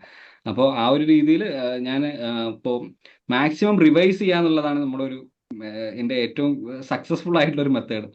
ഏറ്റവും സ്പീഡിൽ തീർക്കുക, എന്നിട്ട് അത് മാക്സിമം തവണ റിപ്പീറ്റ് ചെയ്തിട്ട് അത് റിവൈസ് ചെയ്യുക. മെറ്റീരിയൽ മെഡിക്കലാണ് ഞാൻ ആദ്യമായിട്ട് ട്രയൽ ചെയ്തിട്ട് അത് സക്സസ് ആയി എനിക്ക് തോന്നിയപ്പോഴാണ് ഞാൻ വീണ്ടും ബാക്കി സബ്ജക്റ്റിലും കൂടി അത് അപ്ലൈ ചെയ്തു. മെറ്റീരിയൽ മെഡിക്കൽ ചെറിയ ബുക്കാണ്, അപ്പോൾ അതുകൊണ്ട് തന്നെ എപ്പോഴും മറന്നു പോകുന്ന ഒരു സംഭവമാണ് മെറ്റീരിയൽ മെഡിക്കൽ. എല്ലാ ഡ്രഗും എന്തായാലും മറന്നു പോകും. പിന്നെ ഞാൻ നേരത്തെ മുമ്പത്തെ ഒരു ക്ലാസ്സിൽ വേറൊരു ടെക്നിക് കൂടി പറഞ്ഞിട്ടുണ്ടായിരുന്നു. നമുക്ക് ക്വസ്റ്റ്യൻ വരും എന്ന് തോന്നുന്നു, അല്ലാണ്ട് സിമിലർ ആയിട്ട് വരുന്ന ചില ഡ്രഗുകളും സിമിലർ ആയിട്ടുള്ള സിംറ്റംസ് ഉണ്ടാവും. ചെറിയ എന്തെങ്കിലും ഒരു സ്ട്രൈക്കിംഗ് വേർഡ് ഒക്കെ ആയിരിക്കും അതിൽ ആ ഒരു ഡിഫറൻഷിയേഷൻ ആയിട്ട് വരുന്നത്. അപ്പോൾ ആ സ്ട്രൈക്കിംഗ് വേർഡ് നോട്ട് ചെയ്യുക, അല്ലെങ്കിൽ ഈ ക്വസ്റ്റ്യൻ വരാൻ സാധ്യത ഉണ്ടെന്ന് പറഞ്ഞ സിംഗിൾ ലൈൻസ് നമ്മൾ മാറ്റി എഴുതി വെക്കുക അതിന്റെ മെഡിസിൻ. ചിലപ്പോൾ നമുക്ക് സിംറ്റം നല്ല ഓർമ്മ ഉണ്ടാവും, പക്ഷെ ഏത് മെഡിസിൻ ആണെന്നുള്ളത് നമ്മൾ ആലോചിക്കേണ്ടി വരും. അപ്പോൾ അത് സമയത്ത് കിട്ടാത്തതുകൊണ്ട് നമ്മൾ ഒരു ബുക്കിലായിട്ട് എഴുതി വെക്കും. ഞാൻ എഴുതി വെച്ചിട്ടുണ്ടായിരുന്ന നേരെ അലൻസിന്റെ തന്നെ ചട്ടേന്റെ പുറത്തായിട്ട് ഇങ്ങനെ ലൈൻ ബൈ ലൈൻ ആയിട്ട് ഇങ്ങനെ എഴുതി വെച്ച് പോയത്. അത് ഒരുപാട് എഴുതി വെച്ച് അവസാനം അത് വായിച്ചു തീരണമെന്നുണ്ടെങ്കിൽ 2.5-3 മണിക്കൂർ എടുത്താൽ മാത്രമേ ആ ഒരു മാറ്റി എഴുതി വെച്ച പോയിന്റ്സ് ഒക്കെ നമുക്ക് കവർ ചെയ്യാൻ പറ്റുള്ളൂ. പക്ഷെ അത് ഭയങ്കരമായിട്ട് ഉപകാരപ്പെട്ടിട്ടുണ്ട്. പിന്നെ നമ്മൾ അതിനെ വായിച്ച് റിവൈസ് ചെയ്യുമ്പോൾ നമുക്ക് അത്യാവശ്യം നല്ല രീതിയിൽ അത് മെമ്മറിയിൽ നിൽക്കും. അതാണ്. പിന്നെ അതുപോലെ ബോറിക്ക് ഞാൻ കംപ്ലീറ്റ് ആയിട്ട് സ്കിപ്പ് ചെയ്ത്, അതായത് ബോറിക്കിന്റെ ഒറിജിനൽ സോഴ്സ് ബുക്ക് ഞാൻ കംപ്ലീറ്റ് സ്കിപ്പ് ചെയ്തിട്ടില്ല. ഒരു റിസ്ക് ആയിരുന്നു അത്. പലരും എന്നോട് പറഞ്ഞിട്ടുണ്ടായിരുന്നു അത് അത്ര അങ്ങനെ ഒഴിവാക്കേണ്ടതല്ല, നല്ല രീതിയിൽ ക്വസ്റ്റ്യൻ ചിലപ്പോൾ വരാൻ സാധ്യതയുണ്ട് ബോറിക്കിന്. പക്ഷേ ബോറിക്കിന് ഞാൻ വേറൊരു ടെക്നിക്ക് എന്താ ചെയ്തതെന്ന് വെച്ചാൽ, PHFന്റെ എല്ലാ മെറ്റീരിയൽസിലും, PHFലും അതുപോലെ സക്സസിന്റെ മെറ്റീരിയൽ ഉണ്ടാവും, കേസണിലുണ്ട്, IHMന്റെ മെറ്റീരിയൽ ഉണ്ടോ എന്ന് എനിക്കറിയില്ല. അപ്പോൾ ഈ മെറ്റീരിയലൊക്കെ ബോറിക്കിലുള്ള ചെറിയ ഓരോ ഡ്രഗ്സിലും കുറച്ച് ഇമ്പോർട്ടൻ്റ് ആയിട്ട് പോലും സാധാരണ നമ്മൾ അതിൽ വായിക്കാൻ പറയുന്നത് ഇൻട്രൊഡക്ഷൻ പോർഷനും അതുപോലെ ഇറ്റാലിക്സിലായിട്ട് ബോറിക്കിൽ വരുന്ന സിംറ്റംസുമാണ്. അപ്പോൾ ഈ ഒരു സിംറ്റംസ് കൂടുതലായിട്ട് അവർ എന്താണ് ഒരു ചെറിയൊരു പാരഗ്രാഫ് പോലെ ഉണ്ടാവുള്ളൂ. അത് നമ്മുടെ PHFന്റെ മെറ്റീരിയലിൽ ഉണ്ട്. അത് നമ്മൾ 2-3 പേജൊക്കെ വായിക്കുമ്പോൾ ഒരു 10-15 മെഡിസിൻസ് ഒക്കെ നമ്മൾ ഒറ്റ അടിക്കാനെ കവർ ചെയ്യാൻ പറ്റും. അപ്പം പെട്ടെന്ന് നമുക്ക് റിവൈസ് ചെയ്തെടുക്കാൻ പറ്റും. അപ്പോൾ ഈ ഒരു ബോറിക്ക് ഞാൻ അങ്ങനെ കംപ്ലീറ്റ് ആയിട്ട് സ്കിപ്പ് ചെയ്തിട്ട് ഇതിലാണ് അത് കവർ ചെയ്തത്. നമ്മൾ PHFന്റെ മെറ്റീരിയലിലാണ് ബോറിക്ക് ചെറിയ ചെറിയ സെക്ഷൻസ് ആയിട്ട് കൊടുത്തതെന്ന് വെച്ചിട്ടാണ് ബോറിക്ക് കവർ ചെയ്തത്. പിന്നെ ക്വസ്റ്റ്യൻസ് സോൾവ് ചെയ്യണം. ക്വസ്റ്റ്യൻസ് സോൾവ് ചെയ്യേണ്ടത് വളരെ ഇമ്പോർട്ടൻ്റ് ആണ്, മെറ്റീരിയൽ മെഡിക്കൽ പ്രത്യേകിച്ച്. എന്നാൽ മാത്രമേ നമുക്കത് മെമ്മറിയിൽ നിൽക്കുകയുള്ളൂ. അപ്പോൾ മാക്സിമം നമ്മൾ എവിടെ നിന്നൊക്കെ ക്വസ്റ്റ്യൻസ് കിട്ടുന്നു അതൊക്കെ സോൾവ് ചെയ്യുക. പിന്നെ നമ്മുടെ ഹോമിയോ ഗുരുജിന്റെ വാട്സപ്പ് ഗ്രൂപ്പിൽ തന്നെ നമുക്ക് ഇതുപോലത്തെ ക്വസ്റ്റ്യൻസ് വരും. ഈ വീക്കെൻഡ്സിലൊക്കെ 200 ക്വസ്റ്റ്യൻ്റെ എന്തോ ഒരു 200 ക്വസ്റ്റ്യൻസ് വെച്ചിട്ട് വരാറുണ്ടോ, പ്യുവർലി അലൻസ് തന്നെ ആയിട്ട് വന്നിട്ട്. അപ്പോൾ അത് സോൾവ് ചെയ്യാറുണ്ട്. അപ്പോൾ അപ്പോൾ മൊത്തത്തിൽ നമുക്ക് അതൊക്കെ സോൾവ് ചെയ്ത് വരുമ്പോഴത്തേക്ക് നമുക്കൊരു കോൺഫിഡൻസ് ആവും. എങ്ങനെയെങ്കിലും അലൻസ് കുറച്ച് എല്ലാവർക്കും ഒരു പ്രശ്നമുള്ളതാണ്. അപ്പോൾ അതുകൊണ്ടാണ് ഞാൻ കുറച്ച് ഡീറ്റെയിൽ ആയിട്ട് അതിനെപ്പറ്റി പറഞ്ഞത്. വേണമെങ്കിൽ ഒന്ന് പരീക്ഷിച്ച് നോക്കാവുന്നതാണ് ബോറിക്ക്. പക്ഷെ ഞാൻ അങ്ങനെ പ്രിഫർ ചെയ്യുന്നതല്ല. ചിലപ്പോൾ നിർഭാഗ്യവശാൽ അടുത്ത പ്രാവശ്യം ബോറിക്കിന് കുറച്ച് കൂടുതൽ ക്വസ്റ്റ്യൻ വേറെ ഏതെങ്കിലും ഏരിയയിൽ നിന്ന് വന്നു. ഇപ്പോൾ പഠിച്ചുകൊണ്ടിരിക്കുന്നവർ അത് അതേപോലെ തന്നെ കണ്ടിന്യൂ ചെയ്യാം. പുതിയതായിട്ട് സ്റ്റാർട്ട് ചെയ്യുന്നവരെ കാണുന്നതിന് സമയമില്ല എന്നുണ്ടെങ്കിൽ നമുക്ക് ഈ ഒരു ടെക്നിക്ക് ആലോചിക്കാവുന്നതാണ്. ഈ കമ്പൈൻ സ്റ്റഡി ഇല്ലായിരുന്നു എന്ന് പറഞ്ഞു. അമൃത ഡോക്ടറെ അങ്ങോട്ട് പഠിപ്പിക്കാനും ശ്രമിച്ചിട്ടില്ല അല്ലേ? അമൃത ഡോക്ടർ ഞാൻ പറഞ്ഞാൽ അവള് പഠിപ്പിക്കും, പക്ഷെ അവൾക്ക് അല്ല, അറിയായിരുന്നു. പിന്നെ അമൃത ഡോക്ടർക്ക് പറഞ്ഞു കൊടുക്കാനും നോക്കിയിട്ടില്ല പഠിച്ച കാര്യങ്ങൾ? ഇല്ല. അവൾക്ക് അങ്ങനെ ഇൻട്രസ്റ്റ് ഇല്ലായിരുന്നു ഒരു പരിധി വരെ. അവൾക്ക് അങ്ങനെ ഒരുപാട് നേരം ഇരുന്ന് പഠിക്കാനുള്ള അങ്ങനെ നോക്കൂല. അവളെല്ലാം തലേ ദിവസം പഠിച്ചിട്ട് കിട്ടുന്നത് മതി എന്നുള്ളത്. ഇപ്പോൾ ആ ന്യൂ ഇന്ത്യ തന്നെ അവൾ അത്ര പ്രിപ്പയർ ചെയ്തിട്ടൊന്നുമല്ല അത് പഠിച്ചത്, അത് ക്രാക്ക് ചെയ്തിട്ടുള്ളത് വളരെ കുറഞ്ഞ സമയം. എനിക്ക് തോന്നുന്നു ഒരു 1 വീക്കിൽ താഴെ പ്രിപ്പയർ ചെയ്തിട്ടുണ്ടാവുള്ളൂ. പലരോടും അവൾ പറഞ്ഞത് 1 മാസം പ്രിപ്പയർ ചെയ്തിട്ടുണ്ട്, പക്ഷെ ശരിക്കും എനിക്കറിയാം ഒരു 1 വീക്കിൽ താഴെ പ്രിപ്പയർ ചെയ്തിട്ട് ക്രാക്ക് ചെയ്തതാണ് ന്യൂ ഇന്ത്യയിലുള്ള എക്സാം. അല്ല, വളരെ അത് ടഫായിട്ടുള്ള അതിന്റെ 3 പലതും സെക്ഷൻസ് എക്സാം ഉള്ള ഒരു ഇതാണ് മെന്റൽ പ്രിലിംസ്, എബിലിറ്റിയും മെയിൻസ്, ഇന്റർവ്യൂ. ജനറൽ അത് നോളജും. ഇത്രയും കുറഞ്ഞ സമയത്ത് ക്രാക്ക് ചെയ്യാന്നൊക്കെ പറഞ്ഞു കഴിഞ്ഞാൽ കുറച്ച് പണിയാണത്. അതെങ്ങനെ കിട്ടിയെന്നുള്ളത് അവൾക്കും ദൈവത്തിനും മാത്രമേ അറിയുള്ളൂ. അല്ല, അതില് ഈ ടോപ്പിക്ക് മാത്രമല്ല, മെന്റൽ എബിലിറ്റി അങ്ങനെയൊക്കെയുള്ള കുറച്ച് കാര്യങ്ങൾ ഉണ്ടെന്ന് അതെ തോന്നുന്നു. അങ്ങനത്തെ അതെ, ക്വസ്റ്റ്യൻസ് പ്രോബ്ലം ഉണ്ടാവും. സോൾവിങ് അതുപോലുള്ള കാര്യങ്ങൾ അതിനകത്ത് ആ ഒരു അതെ, ടാലന്റ് ഉണ്ടാകണം. ഇല്ലെങ്കിൽ ഉണ്ട് എന്തായാലും ഉണ്ടെങ്കിൽ അത്രയും മാത്രമേ അത് കിട്ടുള്ളൂ. പേരെഴുതിയതിൽ നിന്ന് 2 പേരുടെ കൂട്ടത്തിൽ വരാൻ, അതും അതിൽ ടോപ്പിൽ വരാൻ പറ്റത്തില്ല. പിന്നെ അതെ ഇന്റർവ്യൂവിനും മെയിൻ അതെ എക്സാമിന്റെ രീതികളൊക്കെ കുറച്ച് ഡിസ്ക്രിപ്റ്റീവ് ആയിട്ടൊക്കെ എഴുതാനുണ്ടായിരുന്നു. അപ്പൊ അതൊക്കെ ഡിസ്ക്രിപ്റ്റീവ് ആയിട്ട് അതിനൊക്കെ ഉള്ള ഒരു എഴുതാനുണ്ട്. കഴിവുള്ളത് കൊണ്ടാണ്. അതൊരു പ്രത്യേക ടാലന്റ് ആണ്. അതിന് അതെ കാര്യമായിട്ട് പഠിക്കുക എന്നുള്ളതല്ല, പക്ഷെ അത് ഒരു പ്രത്യേക ഒരു കുറച്ച് രീതിയാണ്. ലോജിക്കൽ ആയിട്ടുള്ള കുറച്ച് അതെ, അതെ, ഇംഗ്ലീഷ് സ്കില്ലുള്ള അതെ. കുറച്ച് ക്വസ്റ്റ്യൻസ് ഉണ്ട്, ഗ്രാമർ അതാണ്. റിലേറ്റഡ് ആയിട്ടുള്ള കുറച്ച് ക്വസ്റ്റ്യൻസ് വരുന്നത്. അത് ഒരു BHMS പഠിത്തം അല്ല, അത് വേറൊരു കഴിവാണ്. അത് ശരിക്കും ആ ഒരു രീതിയാണ്. ഷിജിൽ ഡോക്ടറെ സൗണ്ട് ഇത്തിരി കുറഞ്ഞ പോലെ ഉണ്ട്. ഓക്കെ. മെഡിക്കൽ റിലേറ്റഡ് ആയിട്ടും ക്വസ്റ്റ്യൻസ് ഉണ്ട് അതിൽ. അപ്പോൾ സംഭവമാണത്. അതെ, സൗണ്ട് മെഡിക്കൽ റിലേറ്റഡ് ക്വസ്റ്റ്യൻസും ഉണ്ട്. അപ്പോൾ ഇനിയൊരു 15 മിനിറ്റ് കൂടെ ഉള്ളൂ. അപ്പം 305 പേര് ജോയിൻ ചെയ്ത് ഇപ്പോൾ ഉണ്ട്. 315 320 പേര് വരെ ഉണ്ടായിരുന്നു. നിങ്ങൾക്ക് ആർക്കെങ്കിലും ഒക്കെ എന്തെങ്കിലും ചോദിക്കാറുണ്ടെങ്കിൽ ഒന്ന് ഹാൻഡ് റൈസ് ചെയ്താൽ നമ്മൾ അൺമ്യൂട്ട് ചെയ്ത് തരും. അപ്പോൾ ഷിജിൽ ഡോക്ടറോട് നിങ്ങൾക്ക് എന്തെങ്കിലും പരീക്ഷയെക്കുറിച്ച്, ഇപ്പം കഴിഞ്ഞ ഷിജിൽ ഡോക്ടറുടെ സെഷൻ കേട്ടവരല്ലാത്ത കുറേ പേരുണ്ടാകും. കാര്യം നമ്മുടെ സക്സസിലേക്ക് പുതുതായിട്ട് ജോയിൻ ചെയ്ത കുറേയേറെ പേരുണ്ട്. അതിലുള്ളവരാണ് കൂടുതലും ഇന്ന് ജോയിൻ ചെയ്തിട്ടുള്ളവർ. അപ്പോൾ ആർക്കെങ്കിലും അല്ല, നിങ്ങൾക്ക് ഷിജിൽ ഡോക്ടറുമായിട്ട് നേരിട്ട് ക്വസ്റ്റ്യൻസ് ചോദിക്കാം. ഹാൻഡ് റൈസ് ചെയ്താൽ മതി, അൺമ്യൂട്ട് അതെ, ചെയ്യാനുള്ള ഓപ്ഷൻ ഇടാം. 8ാം റാങ്ക് ആയിരുന്നു. അപ്പോൾ അതിൽ തന്നെ ഈ പറഞ്ഞതുപോലെ വലിയ പല ആ, ബുദ്ധിമുട്ടുള്ള സാഹചര്യങ്ങളും PGക്ക് ബീഹാറിൽ പഠിക്കുന്നു, അതിൻ്റെ ഇടയിൽ ടൈഫോയിഡ് വന്നു, അങ്ങനെയൊക്കെയുള്ള സാഹചര്യങ്ങളൊക്കെ ഓവർകം ചെയ്തിട്ടാണ് ഡോക്ടർ കഴിഞ്ഞ വർഷം ഏതാണ്ട് 4000-ഓളം പേര് എഴുതിയ പരീക്ഷയിൽ ടോപ്പിൽ ആദ്യത്തെ 10-നകത്ത് വന്നു എന്ന് പറയുന്നത്. അതാണ് എൻ്റെ ഏറ്റവും വലിയ പ്രത്യേകത. ഓക്കെ, ഒരാള് ഹാൻഡ് റൈസ് ചെയ്തിട്ടുണ്ട്, ആരാണെന്ന് അറിയത്തില്ല. ഡോക്ടർക്ക് എന്തായാലും അൺമ്യൂട്ട് ചെയ്യാനുള്ള ഓപ്ഷൻ ഇട്ടിട്ടുണ്ട്, സംസാരിക്കാം. അൺമ്യൂട്ട് ചെയ്ത് സംസാരിക്കാം, വേണമെങ്കിൽ വീഡിയോയും ഓൺ ചെയ്യാം. ഹലോ, ഡോക്ടറെ പേര് പറഞ്ഞു. കേൾക്കുന്നുണ്ട്, പറഞ്ഞോ. എന്റെ പേര് ശ്രുതി. ഞാൻ ഷിജിലിന്റെ സീനിയർ ആയിരുന്നു കോളേജിൽ. ഓക്കെ. 30 ഗാംബിറ്റ്സ് 30 ഓക്കെ ഓക്കെ, അറിയാം. ഉം. അപ്പൊ എനിക്ക് ചോദിക്കാനുള്ളത്, ഷിജില് റിവൈസ് ചെയ്തോന്ന് പറഞ്ഞു. അതെ, ഇപ്പൊ നമ്മളിപ്പോ പഠിച്ചു തുടങ്ങുമ്പോ ഈ കുറെ ടോപ്പിക് ഒരുമിച്ചൊക്കെ പഠിച്ചിട്ട് പിന്നെ ഒരാഴ്ചയൊക്കെ കഴിയുമ്പോൾ അത് കുറച്ച് അഗ്രിഗേറ്റ് ചെയ്ത് വരുമല്ലോ. അപ്പോ അതെ. നിങ്ങൾ എങ്ങനെയായിരുന്നു ആ റിവിഷൻ കൊണ്ടുപോകുന്നത്? വെച്ചാൽ ഒരാഴ്ച പഠിച്ചത് അതെല്ലാം ആ വീക്കിന്റെ എൻഡിൽ റിപ്പീറ്റ് ചെയ്തിരുന്നു. കുറച്ചും കൂടെ ഒന്ന് ലൗഡായിട്ട് പറയൂ, ശരിക്കും കേൾക്കാൻ പറ്റുന്നില്ല. ഡോക്ടറെ ഞാൻ പറയാം, ഒരു ഒന്നിച്ച് മിനിറ്റ്. പഠിച്ചിട്ട് ഒരാഴ്ചയിലത്തെ പോർഷൻ അവസാനം ഒരു സൺഡേ റിവൈസ് ചെയ്യുകയാണോ, അതോ മൊത്തത്തിൽ ഒരുവിധം വായിച്ച് തീർത്തിട്ട് ഒരു മാസമൊക്കെ പഠിച്ചു തീർത്തിട്ട് പിന്നെ ആ ഭാഗം അതെ, റിവൈസ് അതെ. ചെയ്തിട്ട്, അതോ പരീക്ഷ അടുപ്പിച്ചിട്ട് മൊത്തത്തിൽ റിവൈസ് ചെയ്താണോ? റിവൈസ് ചെയ്യുന്നതിനെ കുറിച്ചുള്ള അല്ല അല്ല അല്ല ചോദ്യമാണോ? ആ റിവിഷൻ എങ്ങനെയാന്ന് എനിക്കത് മുന്നോട്ട് കൊണ്ടുപോകാൻ പറ്റുന്നില്ല. അത് ഞാനൊരു പഠിത്തം സബ്ജക്ട്, റിവിഷൻ. അതായത് ഇപ്പോൾ ടോപ്പിക് വൈസ് ആയിട്ടല്ലായിരുന്നു. ഇപ്പൊ PM ആണ് പഠിക്കുന്നതെന്നുണ്ടെങ്കിൽ PMന്റെ കൂടെ തന്നെ ഒരു സൈഡിലായിട്ട് നമ്മൾ മെറ്റീരിയൽ മെഡിക്കൽ അങ്ങനെ പ്രത്യേകിച്ച് ഫിക്സഡ് ഡേറ്റ് ഒന്നുമില്ല. എല്ലാ ദിവസവും മെറ്റീരിയൽ മെഡിക്കൽ ഒരു 1 അവർ അല്ലെങ്കിൽ 1.5 അവർ വായിക്കാറുണ്ട്. മെറ്റീരിയൽ മെഡിക്കൽ എല്ലാ ദിവസവും മെറ്റീരിയൽ മെഡിക്കൽ ഉണ്ട്. പിന്നെ PMലാണെന്നുണ്ടെങ്കിൽ ഒറ്റ ടോപ്പിക് ഒരു PMന്റെ മൊത്തം ഞാൻ ഇരുന്ന് പഠിക്കും. അതായത് PM A to Z ആ ഒരു മെറ്റീരിയൽ എത്രയാണോ ഉള്ളത് അത് മൊത്തം വായിച്ചതിന് ശേഷം പിന്നെ വേറൊരു സബ്ജക്ട് അതിൻ്റെ ഇടയിൽ ഇടും. ചിലപ്പോൾ ഓബ്സ്ഗൈനി ആയിരിക്കും, അല്ലെങ്കിൽ FMT, അങ്ങനെ വേറെ എന്തെങ്കിലും ഒരു സബ്ജക്ട് ഇട്ടതിന് ശേഷം തൊട്ടടുത്തത് അതിൻ്റെ റിവൈസ് ആണ്. അങ്ങനെയാണ് ചെയ്യാറുള്ളത്. അതായത് വീക്കെൻഡിൽ നല്ല എപ്പോഴാണോ അത് തീരുന്നത് അനുസരിച്ചിട്ടായിരിക്കും. അതായത് നേരെ ഒരു ആൾട്ടർനേറ്റ് ആയിട്ട് റിവൈസ് ചെയ്ത് അങ്ങനെയാണ് ചെയ്തിട്ടുണ്ടായിരുന്നത്. ഇപ്പോൾ PM പഠിച്ചാൽ പിന്നെ അടുത്ത വേറെ സബ്ജക്ട് ഇടും. അപ്പോൾ അതിന് ശേഷം പിന്നെ അടുത്ത റിവൈസ് ആയിട്ട് PM വരും. പിന്നെ അതിന് കഴിഞ്ഞിട്ട് ഒബ്സ് റിവൈസ് വരും.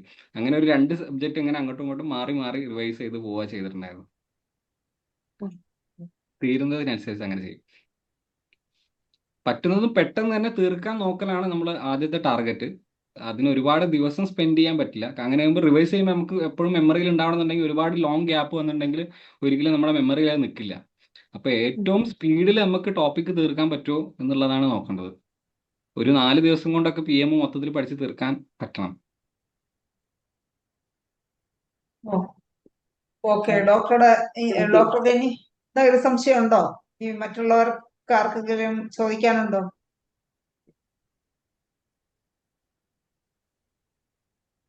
ഡോക്ടറുടെ പഠിക്കുന്നതിലുള്ള ഒരു സിൻസിയോറിറ്റി മനസ്സിലായി.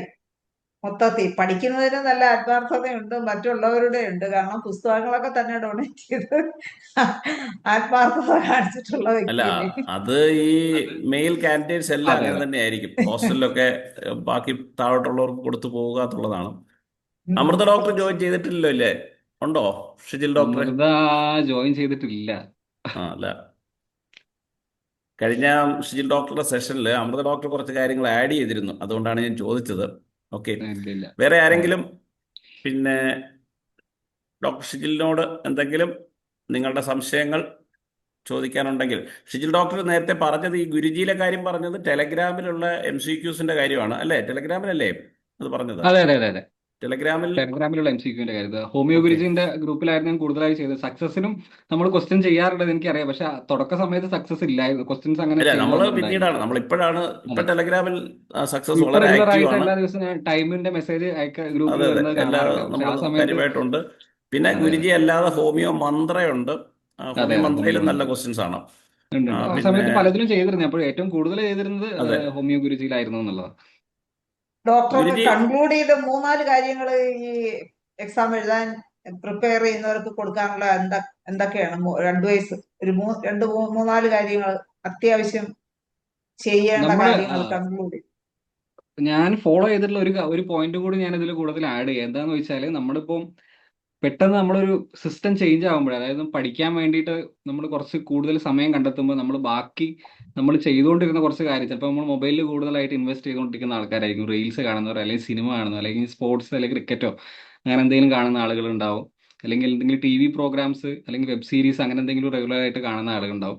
അപ്പൊ ഞാൻ ഇതുപോലെ എല്ലാം കാണുന്ന ആളായിരുന്നു.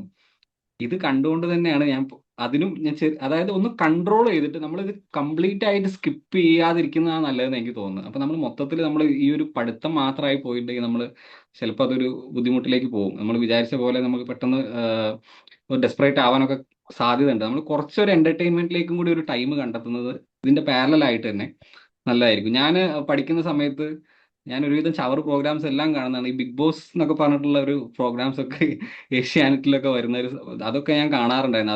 അത് കണ്ടിട്ട് തന്നെ പിന്നെ എൻ്റെ എല്ലാ എക്സാമിന്റെ സമയത്തും മിക്കവാറും IPL മാച്ച് ഇറക്കും. ഞാൻ IPL സ്ഥിരമായിട്ട് കാണുന്ന ഒരാളാണ്. അപ്പോൾ അങ്ങനത്തെ എനിക്ക് ഇഷ്ടപ്പെട്ട മാച്ചോ കാര്യങ്ങളോ അല്ലെങ്കിൽ ഇഷ്ടപ്പെട്ട എന്തെങ്കിലും ടീമിന്റെ മാച്ച് വരികയാണെന്നുണ്ടെങ്കിലോ അതൊക്കെ ഞാൻ കാണാനുള്ള ഒരു സമയം കണ്ടെത്താറുണ്ട്. അല്ലെങ്കിൽ ഇഷ്ടപ്പെട്ട എന്തെങ്കിലും വെബ് സീരീസ് ആ സമയത്ത് വരികയാണെന്നുണ്ടെന്നുണ്ടെങ്കിൽ അപ്പോൾ അത് ഞാൻ കാണാനുള്ള ഒരു ടൈം കണ്ടെത്തും. അത് കണ്ടിട്ട് തന്നെ അതും കൂടി സമയം കണ്ടെത്തിയിട്ടുള്ളതായിരിക്കും എൻ്റെ പ്രിപ്പറേഷൻ. അപ്പൊ നമ്മൾ അത് അങ്ങനെ കംപ്ലീറ്റ് ആയിട്ട് സ്കിപ്പ് ചെയ്തിട്ട് പോയി കഴിഞ്ഞാൽ ഒരേ ട്രാക്കിലേക്ക് പോകുമ്പോൾ ചിലപ്പോൾ ചിലവർക്ക് അത് പെട്ടെന്ന് മടുപ്പാവാനൊക്കെ സാധ്യതയുണ്ട്. അപ്പൊ കുറച്ച് നമ്മൾ ബാക്കി കാര്യങ്ങൾ, കുറച്ചൊരു എന്റർടൈൻമെന്റ്, കുറച്ചൊരു എൻജോയ്മെന്റിനുള്ള ടൈമും കൂടി ഇതിന് പാരലായിട്ട് കണ്ടെത്തി കഴിഞ്ഞാൽ കുറച്ചും കൂടി എഫക്റ്റീവായിട്ട് നമ്മളുടെ ഈ ഒരു പഠന കാലയളവ് പൂർത്തിയാക്കാൻ സാധിക്കാൻ ചാൻസ് ഉണ്ട്. അത് എൻ്റെ ഒരു എക്സ്പീരിയൻസ് എന്ന് പറഞ്ഞതാണ്. ചിലപ്പോൾ എല്ലാവർക്കും കുറച്ച് നല്ല രീതിയിൽ ഡിറ്റർമിൻഡ് ആയിട്ടുള്ള ആൾക്കാരൊക്കെ ഉണ്ടെന്നുണ്ടെങ്കിൽ ചിലപ്പോൾ അത് കംപ്ലീറ്റ് ആയിട്ട് ഫോക്കസ്ഡ് ആയിട്ട് നമ്മുടെ സോഷ്യൽ മീഡിയ ഒക്കെ അൺഇൻസ്റ്റാൾ ചെയ്ത് പഠിക്കുന്നവരൊക്കെ ഉണ്ട്. അപ്പം അങ്ങനെ വർക്കൗട്ട് ആയിട്ടുള്ളവർക്ക് അത് ഫോളോ ചെയ്യുന്നതുകൊണ്ട് കുഴപ്പമൊന്നുമില്ല. ഞാൻ എൻ്റെ ഒരു എക്സ്പീരിയൻസ്, എനിക്ക് അത് ഒരിക്കലും വർക്കൗട്ട് ആവില്ല. എനിക്ക് ബാക്കിയുള്ളതും കൂടെ വേണം എപ്പോഴും. അപ്പൊ ആ ഡോക്ടറെ ഒരു കാര്യം കൂടെ ഒരു ക്വസ്റ്റ്യൻ ചോദിച്ചിട്ടുള്ളത്, എനിക്കും അത് എപ്പോഴും എല്ലാവർക്കും സംശയമായിട്ടുള്ളത്, ഈ മെറ്റീരിയ സ്റ്റഡി പാറ്റേണിൽ ഡോക്ടർ പറഞ്ഞു അതൊന്നുകൂടെ ഒന്ന് എലാബറേറ്റ് ചെയ്യാമോ എന്നാണ് ചോദിച്ചിരിക്കുന്നത്. അതായത് കീനോട്ട് അതിൻ്റെ അഡീഷണൽ പോയിന്റ്സ് അതിൻ്റെ സൈഡിൽ തന്നെ എഴുതി പഠിച്ചു. ബോറിക്ക് ഈ പറഞ്ഞതുപോലെ നമ്മുടെ PHFന്റെ സ്റ്റഡി മെറ്റീരിയൽ ഇന്ന് കളക്ട് ചെയ്ത് പഠിച്ചു. അപ്പോൾ അതൊന്നുകൂടെ ഒന്ന് വിശദീകരിക്കാമോ? അതിലെ മെറ്റീരിയ സ്റ്റഡി പാറ്റേൺ അത് കീനോട്ട് അതുപോലെ വായിച്ചു പോകുമായിരുന്നു, അതോ ഈ പറഞ്ഞ പോലെ അതിൻ്റെ സൈഡിൽ എഴുതുന്ന നോട്ട്സ് അല്ലാതെ വേറെ നോട്ട് തയ്യാറാക്കുന്നുണ്ടായിരുന്നു, അല്ലെ ഓൺവേഡുകൾ തയ്യാറാക്കി പോകുന്നുണ്ടായിരുന്നു? അതൊന്നും ഒരാൾ ചോദിച്ചിട്ടുള്ളതാണ്, ഞാൻ അതൊന്നും. ഓക്കെ. അതായത് മെറ്റീരിയ പാറ്റേൺ സാർ ഞാൻ നേരത്തെ പറഞ്ഞ കാര്യം തന്നെയാണ്. ഡെയിലി അതിന് വേണ്ടിയിട്ട് ഒരു 1 അവറോ അല്ലെങ്കിൽ 1.5 അവറോ സ്പെൻഡ് ചെയ്യുക എന്നുള്ളത്. അതായത് ബാക്കി സബ്ജക്റ്റിന്റെ കൂടെ ഇതിനൊരു 1.5 അവർ നമ്മൾ സ്പെൻഡ് ചെയ്യണം. ഡെയിലി പറ്റുകയാണെന്നുണ്ടെങ്കിൽ ഒരു ആവറേജ് ഒരു 3-4 ഡ്രഗ്സ് എങ്കിലും വായിച്ചു പോകുക. ചിലപ്പോൾ അതിൽ കൂടുതലൊക്കെ വായിക്കാൻ പറ്റും. ചില ഡ്രഗ്സ് ഒക്കെ വളരെ ചെറുതായിരിക്കും, ചെറിയ ഡ്രഗ്സ് ഒരുപാടുണ്ട് ബാലൻസിൽ. അപ്പൊ അങ്ങനെ വരുന്ന സാഹചര്യമാണെങ്കിൽ 4-ൽ കൂടുതൽ 5-ൽ കൂടുതലൊക്കെ ആയിട്ടുള്ള ഡ്രഗ്സുകൾ നമുക്ക് വായിക്കാൻ പറ്റും. വായിച്ചതിന് ശേഷം നമുക്ക് ഒരു ഇൻറ്റ്യൂഷൻ ഉണ്ടാവുമല്ലോ. അത് ആദ്യത്തെ ഒരു റിവിഷനിലൊന്നും നമുക്ക് കിട്ടിക്കൊള്ളുന്നില്ല. നമ്മളൊരു 2-3 റിവിഷനൊക്കെ ആകുന്ന സമയത്ത് കുറച്ച് ക്വസ്റ്റ്യൻസ് ഒക്കെ സോൾവ് ചെയ്യുന്ന സമയത്ത് നമുക്ക് ഉള്ളിൽ തന്നെ ഒരു തോന്നൽ വരും, ഈ ഭാഗത്ത് ചിലപ്പോൾ ക്വസ്റ്റ്യൻ വന്നേക്കാം, അല്ലെങ്കിൽ ഈ 2 ഡ്രഗിൽ ഇതുപോലെ സിമിലർ ആയിട്ട് സിംറ്റംസ് വരുന്നുണ്ട്. അങ്ങനെയാണെന്നുണ്ടെങ്കിൽ ആ ഒരു സിംറ്റംസിന്റെ സിമിലാരിറ്റി എവിടെയാണെന്നുള്ളത് ചിലപ്പോൾ ആ ഡ്രഗിന്റെ ഭാഗത്ത് തന്നെ ഒരു ബ്രാക്കറ്റിലോ അല്ലെങ്കിൽ ജസ്റ്റ് ഒരു മാർക്കറൊക്കെ വെച്ചിട്ട് ജസ്റ്റ് ഒന്ന് നോട്ട് ചെയ്ത് വെക്കുക. പിന്നെ ചില സിംഗിൾ ലൈൻസ് ആയിട്ട് വരുന്ന, ബോൾഡിലും ആയിരിക്കില്ല ഇറ്റാലിക്സിലും ആയിരിക്കില്ല, അങ്ങനെ വെറുതെ കൊടുത്തിട്ടുള്ള ചില ലൈൻസ് ആയിരിക്കും. അപ്പൊ അങ്ങനത്തെ ലൈൻസ് നമ്മൾ ജസ്റ്റ് മാറ്റി എഴുതി വെക്കുക, അത് ഏത് ഡ്രഗിലാണെന്നുള്ളത് പറയാം. ഡ്രഗിൽ ചിലപ്പോൾ 1-ൽ കൂടുതൽ ഡ്രഗ് ഉണ്ടെന്നുണ്ടെങ്കിൽ ആ 2 ഡ്രഗ്സുകളും അവിടെ മാറ്റി എഴുതി വെക്കുക. അങ്ങനെ ഒരു കൃത്യമായിട്ട് നമ്മൾ ഞാൻ പിന്നെ പ്രിപ്പയർ ചെയ്തിട്ടുണ്ട് എന്താ വെച്ചാൽ ഓരോ ആൽഫബറ്റ്സ് പിക്ക് ചെയ്തിട്ടായിരുന്നു. അതായത് ഫസ്റ്റ് മുതൽ അങ്ങോട്ട് പഠിക്കുകയല്ലായിരുന്നു, ലാസ്റ്റ് മുതൽ ഇങ്ങോട്ടും അല്ലായിരുന്നു. നമ്മൾ ഏതെങ്കിലും ഒരു ആൽഫബറ്റ്സ് പിക്ക് ചെയ്യുക, ആ ഒരു ആൽഫബറ്റ്സ് കംപ്ലീറ്റ് ആക്കുക. അങ്ങനെയായിരുന്നു നോക്കിക്കൊണ്ടിരുന്നത്. അങ്ങനെ ഓരോ ആൽഫബറ്റ് തീർത്ത് പോലായിരുന്നു ഞാൻ ചെയ്തിട്ടുണ്ടായത്. അതായത് ഒരു സൈഡിൽ തുടങ്ങി ചിലപ്പോൾ നമുക്ക് എവിടെ എത്തിയില്ല എന്നൊരു തോന്നൽ വേണ്ട. ബാക്കിൽ നിന്ന് തുടങ്ങുകയാണെന്നുണ്ടെങ്കിൽ ഫ്രണ്ടിൽ നിന്ന് തുടങ്ങുകയാണെന്നുണ്ടെങ്കിൽ ഏതെങ്കിലും ഒരു ആൽഫബറ്റ്സ് പിക്ക് ചെയ്തിട്ട് അത് അങ്ങോട്ട് തീർക്കുക. പിന്നെ നമ്മൾ 2-3 റിവിഷനൊക്കെ ആകുമ്പോൾ നമുക്കിങ്ങനെ മനസ്സിൽ വരും, ഒരു സൈഡ് വായിക്കുമ്പോൾ ഇതേപോലെ ഒരു സിംറ്റം നമ്മൾ തൊട്ടപ്പുറത്ത് വേറൊരു ഡ്രഗിലും കണ്ടിട്ടുണ്ടല്ലോ. അപ്പൊ നമ്മൾ എന്ത് ചെയ്യും? ഇപ്പൊ ഞാനൊരു എക്സാമ്പിൾ പറയുകയാണെങ്കിൽ, എനിക്ക് കുറെ കാര്യങ്ങൾ ഞാൻ മറന്നുപോയി. മെറ്റീരിയൽ എന്ന് പറയുമ്പോൾ അങ്ങനെ ഒരു സബ്ജക്റ്റ് ആണ്. 2023 PSCക്ക് ശേഷം അടച്ചു വെച്ച് പലതും ഞാൻ പിന്നെ തുറന്നിട്ടില്ല. ഒരു സിംറ്റം പറയാൻ, നമ്മൾ mental symptoms aggravated by thinking of it എന്നൊരു സിംറ്റം ഉണ്ട് അലൻസിൽ വരുന്നത്. അപ്പോൾ അതിൽ വരുന്ന ഹെലോണിയ ഹെലിബോറസ് ഹെലോണിയ ഹെലിബോറസ് പിന്നെ കാംഫർ. അതിൽ ഹെലിബോറസും കാംഫറാണ് തിങ്കിങ് ഓഫ് മെന്റൽ സിംറ്റം അമിലറേറ്റ് ആവുന്നത്. എൻ്റെ ഓർമ്മ ശരിയല്ല എന്നുണ്ടെങ്കിൽ എന്തെങ്കിലും മിസ്റ്റേക്ക് ഉണ്ടെങ്കിൽ കറക്റ്റ് ചെയ്തോണം ഇപ്പോൾ തന്നെ. ആരും മിസ്റ്റേക്ക് ആയിട്ട് ഇത് എടുക്കരുത്. അതായത് mental symptom ameliorated by thinking of it, അതാണ് സിംറ്റം. അപ്പോൾ അതിൽ വരുന്ന മെഡിസിൻസ് ആണ് കാംഫോറസും അതുപോലെ ഹെലിബോറസും. ഇത് ശരിയാണോ അല്ലേ? എൻ്റെ കയ്യിൽ വേറെ റെഫറൻസ് ഒന്നുമില്ല, കയ്യിൽ ബുക്സ് ഇല്ല. ആർക്കെങ്കിലും അഗ്രവേഷൻ ആണ് അറിയുന്നുണ്ടെങ്കിൽ ചാറ്റിൽ ഹെലോണിയസ്. പറഞ്ഞാലും മതി. ഹെലോണിയസ് അഗ്രവേഷൻ ആണ്, ഉറപ്പാണ്. മെന്റൽ സിംറ്റംസ് അഗ്രവേഷൻ ആണോ? അല്ല, ഹെലോണിയസ്. ഹെലോണിയസ് അഗ്രവേഷൻ ആണ്, അതെ അതെ. അപ്പൊ ഹെലിബോറസ് അമിലറേഷൻ ആണ്. ഹെലിബോറസും കാംഫറും അമിലറേഷൻ ആണ്. അപ്പൊ അങ്ങനെ വരുന്ന ഹെലിബോറസും ഹെലോണിയസും കാണുമ്പോൾ നമുക്ക് ചിലപ്പോൾ ഒരു കൺഫ്യൂഷൻ അടിക്കാൻ സാധ്യതയുണ്ട്. പേപ്പറിൽ 2 ഓപ്ഷൻ ഇട്ട് കഴിഞ്ഞാൽ 2 ഓപ്പോസിറ്റ് ആണ് അതിന് സിംറ്റം വരുന്നത്. ഒന്ന് അമിലറേഷൻ ആണ്, ഒന്ന് അഗ്രവേഷൻ ആണ്. അപ്പോൾ ഇങ്ങനത്തെ സിംറ്റംസ് നമ്മളൊന്ന് മാറ്റി എഴുതി വെച്ച് കഴിഞ്ഞിട്ടുണ്ടെങ്കിൽ നമുക്ക് പെട്ടെന്ന് തന്നെ അത് ഡിസ്റ്റിങ്വിഷ് ചെയ്യാൻ വേണ്ടി പറ്റും. അപ്പോൾ അതുപോലത്തെ ചില ട്രിക്സുകൾ. സമയം ഏകദേശം കഴിയാറായി. മനോജ് ഡോക്ടർ ഹാൻഡ് റൈസ് ചെയ്തിട്ടുണ്ട്. മനോജ് ഡോക്ടർക്ക് എന്താണ് പറയാനുള്ളത് ചോദിക്കും. ഒന്നും അല്ല, അത് വളരെ കാര്യം ലളിതമാണ്. ഇത് വളരെ സങ്കീർണമാക്കി പറയുന്ന എനിക്കൊരു അഭിപ്രായമുണ്ട്. കാരണം ഈ 18 സീറ്റുള്ള സമയത്ത് പോസ്റ്റ് ഗ്രാജുവേഷൻ എൻട്രൻസ് എഴുതി കയറുന്ന ആളാണ് ഞാൻ. UPSC എഴുതി കിട്ടിയ ഒരാളാണ് ഞാൻ. ഒന്നുമില്ല, പുസ്തകം വായിക്കുക, അത്രേ ഉള്ളൂ. റിപ്പീറ്റ് ചെയ്ത് വായിക്കുക. ഇത് എന്തോന്നൊക്കെ പറഞ്ഞ് വളരെ സങ്കീർണമാക്കി ഈ ചാറ്റ് ബോക്സിൽ വന്ന ക്വസ്റ്റ്യൻസ് കേട്ടാൽ തന്നെ നമുക്ക് ആകെ അസ്വസ്ഥമാകുന്നു. ഇത്രയൊന്നും കാര്യങ്ങളില്ല. നിങ്ങൾ വായിച്ചപ്പോൾ ഗൈഡ്, അന്ന് പാട്ടി എന്നൊരു പുസ്തകമുണ്ട്, ഗൈഡ് PG എൻട്രൻസ് ഉള്ളതാണ്. 3 വോളിയം, ഒരു വോളിയത്തിൽ 15,000 ക്വസ്റ്റ്യൻസ് ആണ്. അപ്പം 40,000 ക്വസ്റ്റ്യൻ ആണ്. ഞാൻ 3 തവണ വായിച്ചിട്ടുണ്ട്. അത്രേ ഉള്ളൂ, വേറെ വലിയ കാര്യമൊന്നുമില്ല. പാനിക് ആവേണ്ട യാതൊരു കാര്യവുമില്ല. പാനിക്കായി അറിയാമല്ലോ. അപ്പം 10ാം ക്ലാസ് പരീക്ഷയും കയറെടുക്കുന്ന അവസ്ഥയാണ്. അപ്പൊ ദയവേത് കുറച്ച് ലളിതമായിട്ട് പറയാൻ എനിക്ക് അഭ്യർത്ഥനയുണ്ട്. ഓക്കെ. ഓക്കെ, അടുത്തത് ധനേഷ് ഡോക്ടർ ഹാൻഡ് റൈസ് ചെയ്തിട്ടുണ്ട്. ധനേഷ് ഡോക്ടറെ സംസാരിച്ചു. എന്തായാലും എങ്ങനെയാണ് ഈ ഷിജിൽ ഈ രീതിയിൽ എത്തിച്ചേർന്നെന്നുള്ളത് പറയുമ്പോൾ തന്നെ നമുക്ക് മനസ്സിലാകും. കാരണം ഇന്ന് ഒത്തിരി കടമ്പകളുള്ള ഒരു ഫീൽഡായിട്ട് മാറിയിരിക്കുകയാണ് ഈ മെഡിക്കൽ ഓഫീസർ പോസ്റ്റ്. ഒത്തിരി ആൾക്കാർ നിരന്തരം എഴുതിക്കൊണ്ടിരിക്കുകയും അതിനിടയിൽ ഇങ്ങനെ കിട്ടുകയും, എല്ലാവരും പറയാറുണ്ട് പൊതുവെ ഉഴപ്പന്മാരെന്നും പുറകിലായിരിക്കും, അവരെപ്പോഴും അങ്ങനെ ആയിപ്പോവും ഇങ്ങനെ ആയിപ്പോവും. പക്ഷേ അതിന് വ്യത്യസ്തമായിട്ട് അതിൽ തന്നെ മുന്നിൽ വരികയും നല്ല റാങ്ക് മേടിക്കുകയും മറ്റ് കോളേജിൽ പോയി പഠിക്കാനുള്ള അവസരം ഉണ്ടാക്കുകയും ചെയ്തത് നല്ല കാര്യമാണ്. അപ്പോൾ ഇന്ത്യയിലെ തന്നെ വിവിധ മേഖലയിലുള്ള ഡോക്ടർമാർ നമ്മുടെ ഇവിടെ ക്ലാസ് എടുത്തിട്ടുണ്ട്. നേരത്തെ പറഞ്ഞു തന്നെയാണ്, മിക്കവാറും പേരും അവരെല്ലാം പഠിപ്പിക്കുന്ന ഒരു ഫോർമാറ്റിലാണ് ക്ലാസ് എടുക്കുന്നത്. പക്ഷേ വ്യത്യസ്തമായിട്ട് പ്രാക്ടീസ് ഉള്ള ഡോക്ടർമാർ മാറി വരുന്ന ഒരു കാലഘട്ടമാണ്. പക്ഷെ നമുക്കൊരു കാര്യം മനസ്സിലാക്കേണ്ടതായിട്ടുണ്ട്. നമ്മൾ ഈ ഗവൺമെന്റ് മെഡിക്കൽ ഓഫീസർ പോസ്റ്റ് മാത്രമല്ല ഹോമിയോപ്പതി എന്ന് പറയുന്നത്. നമുക്ക് ഈ സർക്കാർ മേഖലയിലല്ലാതെ സ്വകാര്യ ചികിത്സയിൽ നമുക്ക് നേടാൻ ഒത്തിരി അവസരങ്ങൾ നിങ്ങളുടെ മുന്നിൽ തുറന്നു കിടപ്പുണ്ട്. പക്ഷെ അത് കാണുന്നില്ല. അത് കാണാതെ എല്ലാവർക്കും ഇപ്പൊ മിന്നുന്നതെല്ലാം പൊന്നല്ല എന്ന് നമ്മൾ പറയാറുണ്ട്. പെട്ടെന്ന് തന്നെ ഡോക്ടർ ആകണം, വലിയ രീതിയിലാകണമെന്ന് പ്രതീക്ഷിക്കുന്നതാണ്. ഞങ്ങളെല്ലാം മെല്ലെ മെല്ലെ ആദ്യം 2 പേഷ്യന്റ്, പിന്നെ 3 പേഷ്യന്റ്, പിന്നെ 5, പിന്നെ 10, പിന്നെ 50, അങ്ങനെ അങ്ങനെ കൂടി വന്നവരാണ്. അപ്പൊ അങ്ങനെയുള്ള ഒരു അവസരം നിങ്ങളുടെ മുമ്പിലും ഉണ്ട്. പിന്നെ വേണ്ട ഒരു കാര്യം, നിങ്ങളെല്ലാവരും പഠിക്കുന്നതിനോടൊപ്പം തന്നെ ഏതെങ്കിലും ഡോക്ടർമാരുടെ കൂടെ കീഴിലിരുന്ന് വർക്ക് ചെയ്യാനുള്ള ഒരു ഞങ്ങളെല്ലാം തികഞ്ഞവരാണ്, MD-കാരാണ്. നമ്മുടെ കെന്റ് ഫിലോസഫിയിൽ തന്നെ ഡോക്ടർ ഹനുമാൻ തന്നെ കെന്റ് തന്നെ പറയുന്നുണ്ട്, ഏറ്റവും നല്ല ഹോമിയോപ്പതി ഡോക്ടർ ആരാന്ന് ചോദിച്ചു കഴിഞ്ഞാൽ ഏറ്റവും നന്നായിട്ട് രോഗികളെ മനസ്സിലാക്കി ചികിത്സിക്കുന്ന ആളാണ്. ഏറ്റവും നല്ല നമ്പർ 1 റാങ്ക് മേടിച്ചിട്ടും ഒന്നും ആകാത്ത ഒത്തിരി ഡോക്ടർമാരുണ്ട് എന്ന് കെന്റ് ഫിലോസഫിയിൽ തന്നെ പറയുന്നുണ്ട്. അപ്പൊ അതുകൊണ്ട് തന്നെ നമ്മൾ ഹോമിയോപ്പതി ദിവസവും പഠിക്കാൻ ശ്രമിക്കുകയാണെങ്കിൽ നിങ്ങൾ കാണുന്ന സ്വപ്നങ്ങളിൽ ഉയരത്തിൽ നിങ്ങൾക്ക് എത്താൻ പറ്റും. കാരണം ഇന്ന് ഏറ്റവും കൂടുതൽ വിദേശ നിർമ്മിത കാറ് ഉള്ള ഡോക്ടർമാരുടെ ലിസ്റ്റ് എടുക്കുകയാണെങ്കിൽ അതിൽ ഹോമിയോപ്പതി ഡോക്ടർമാരുണ്ട്. അവര് ഭൂരിഭാഗം പേരും സ്വകാര്യ ചികിത്സയിലുള്ളവരാണ്. അപ്പം സ്വകാര്യ ചികിത്സയിൽ ഉള്ള ഡോക്ടർമാരുടെ അവസരങ്ങൾ ധാരാളമാണ്. അത് ഉപയോഗിക്കണം. അല്ലാതെ നമ്മൾ ഗവൺമെന്റ് ഡോക്ടർ മാത്രമാണ് ഏറ്റവും വലുത് എന്ന് വിചാരിക്കരുത്.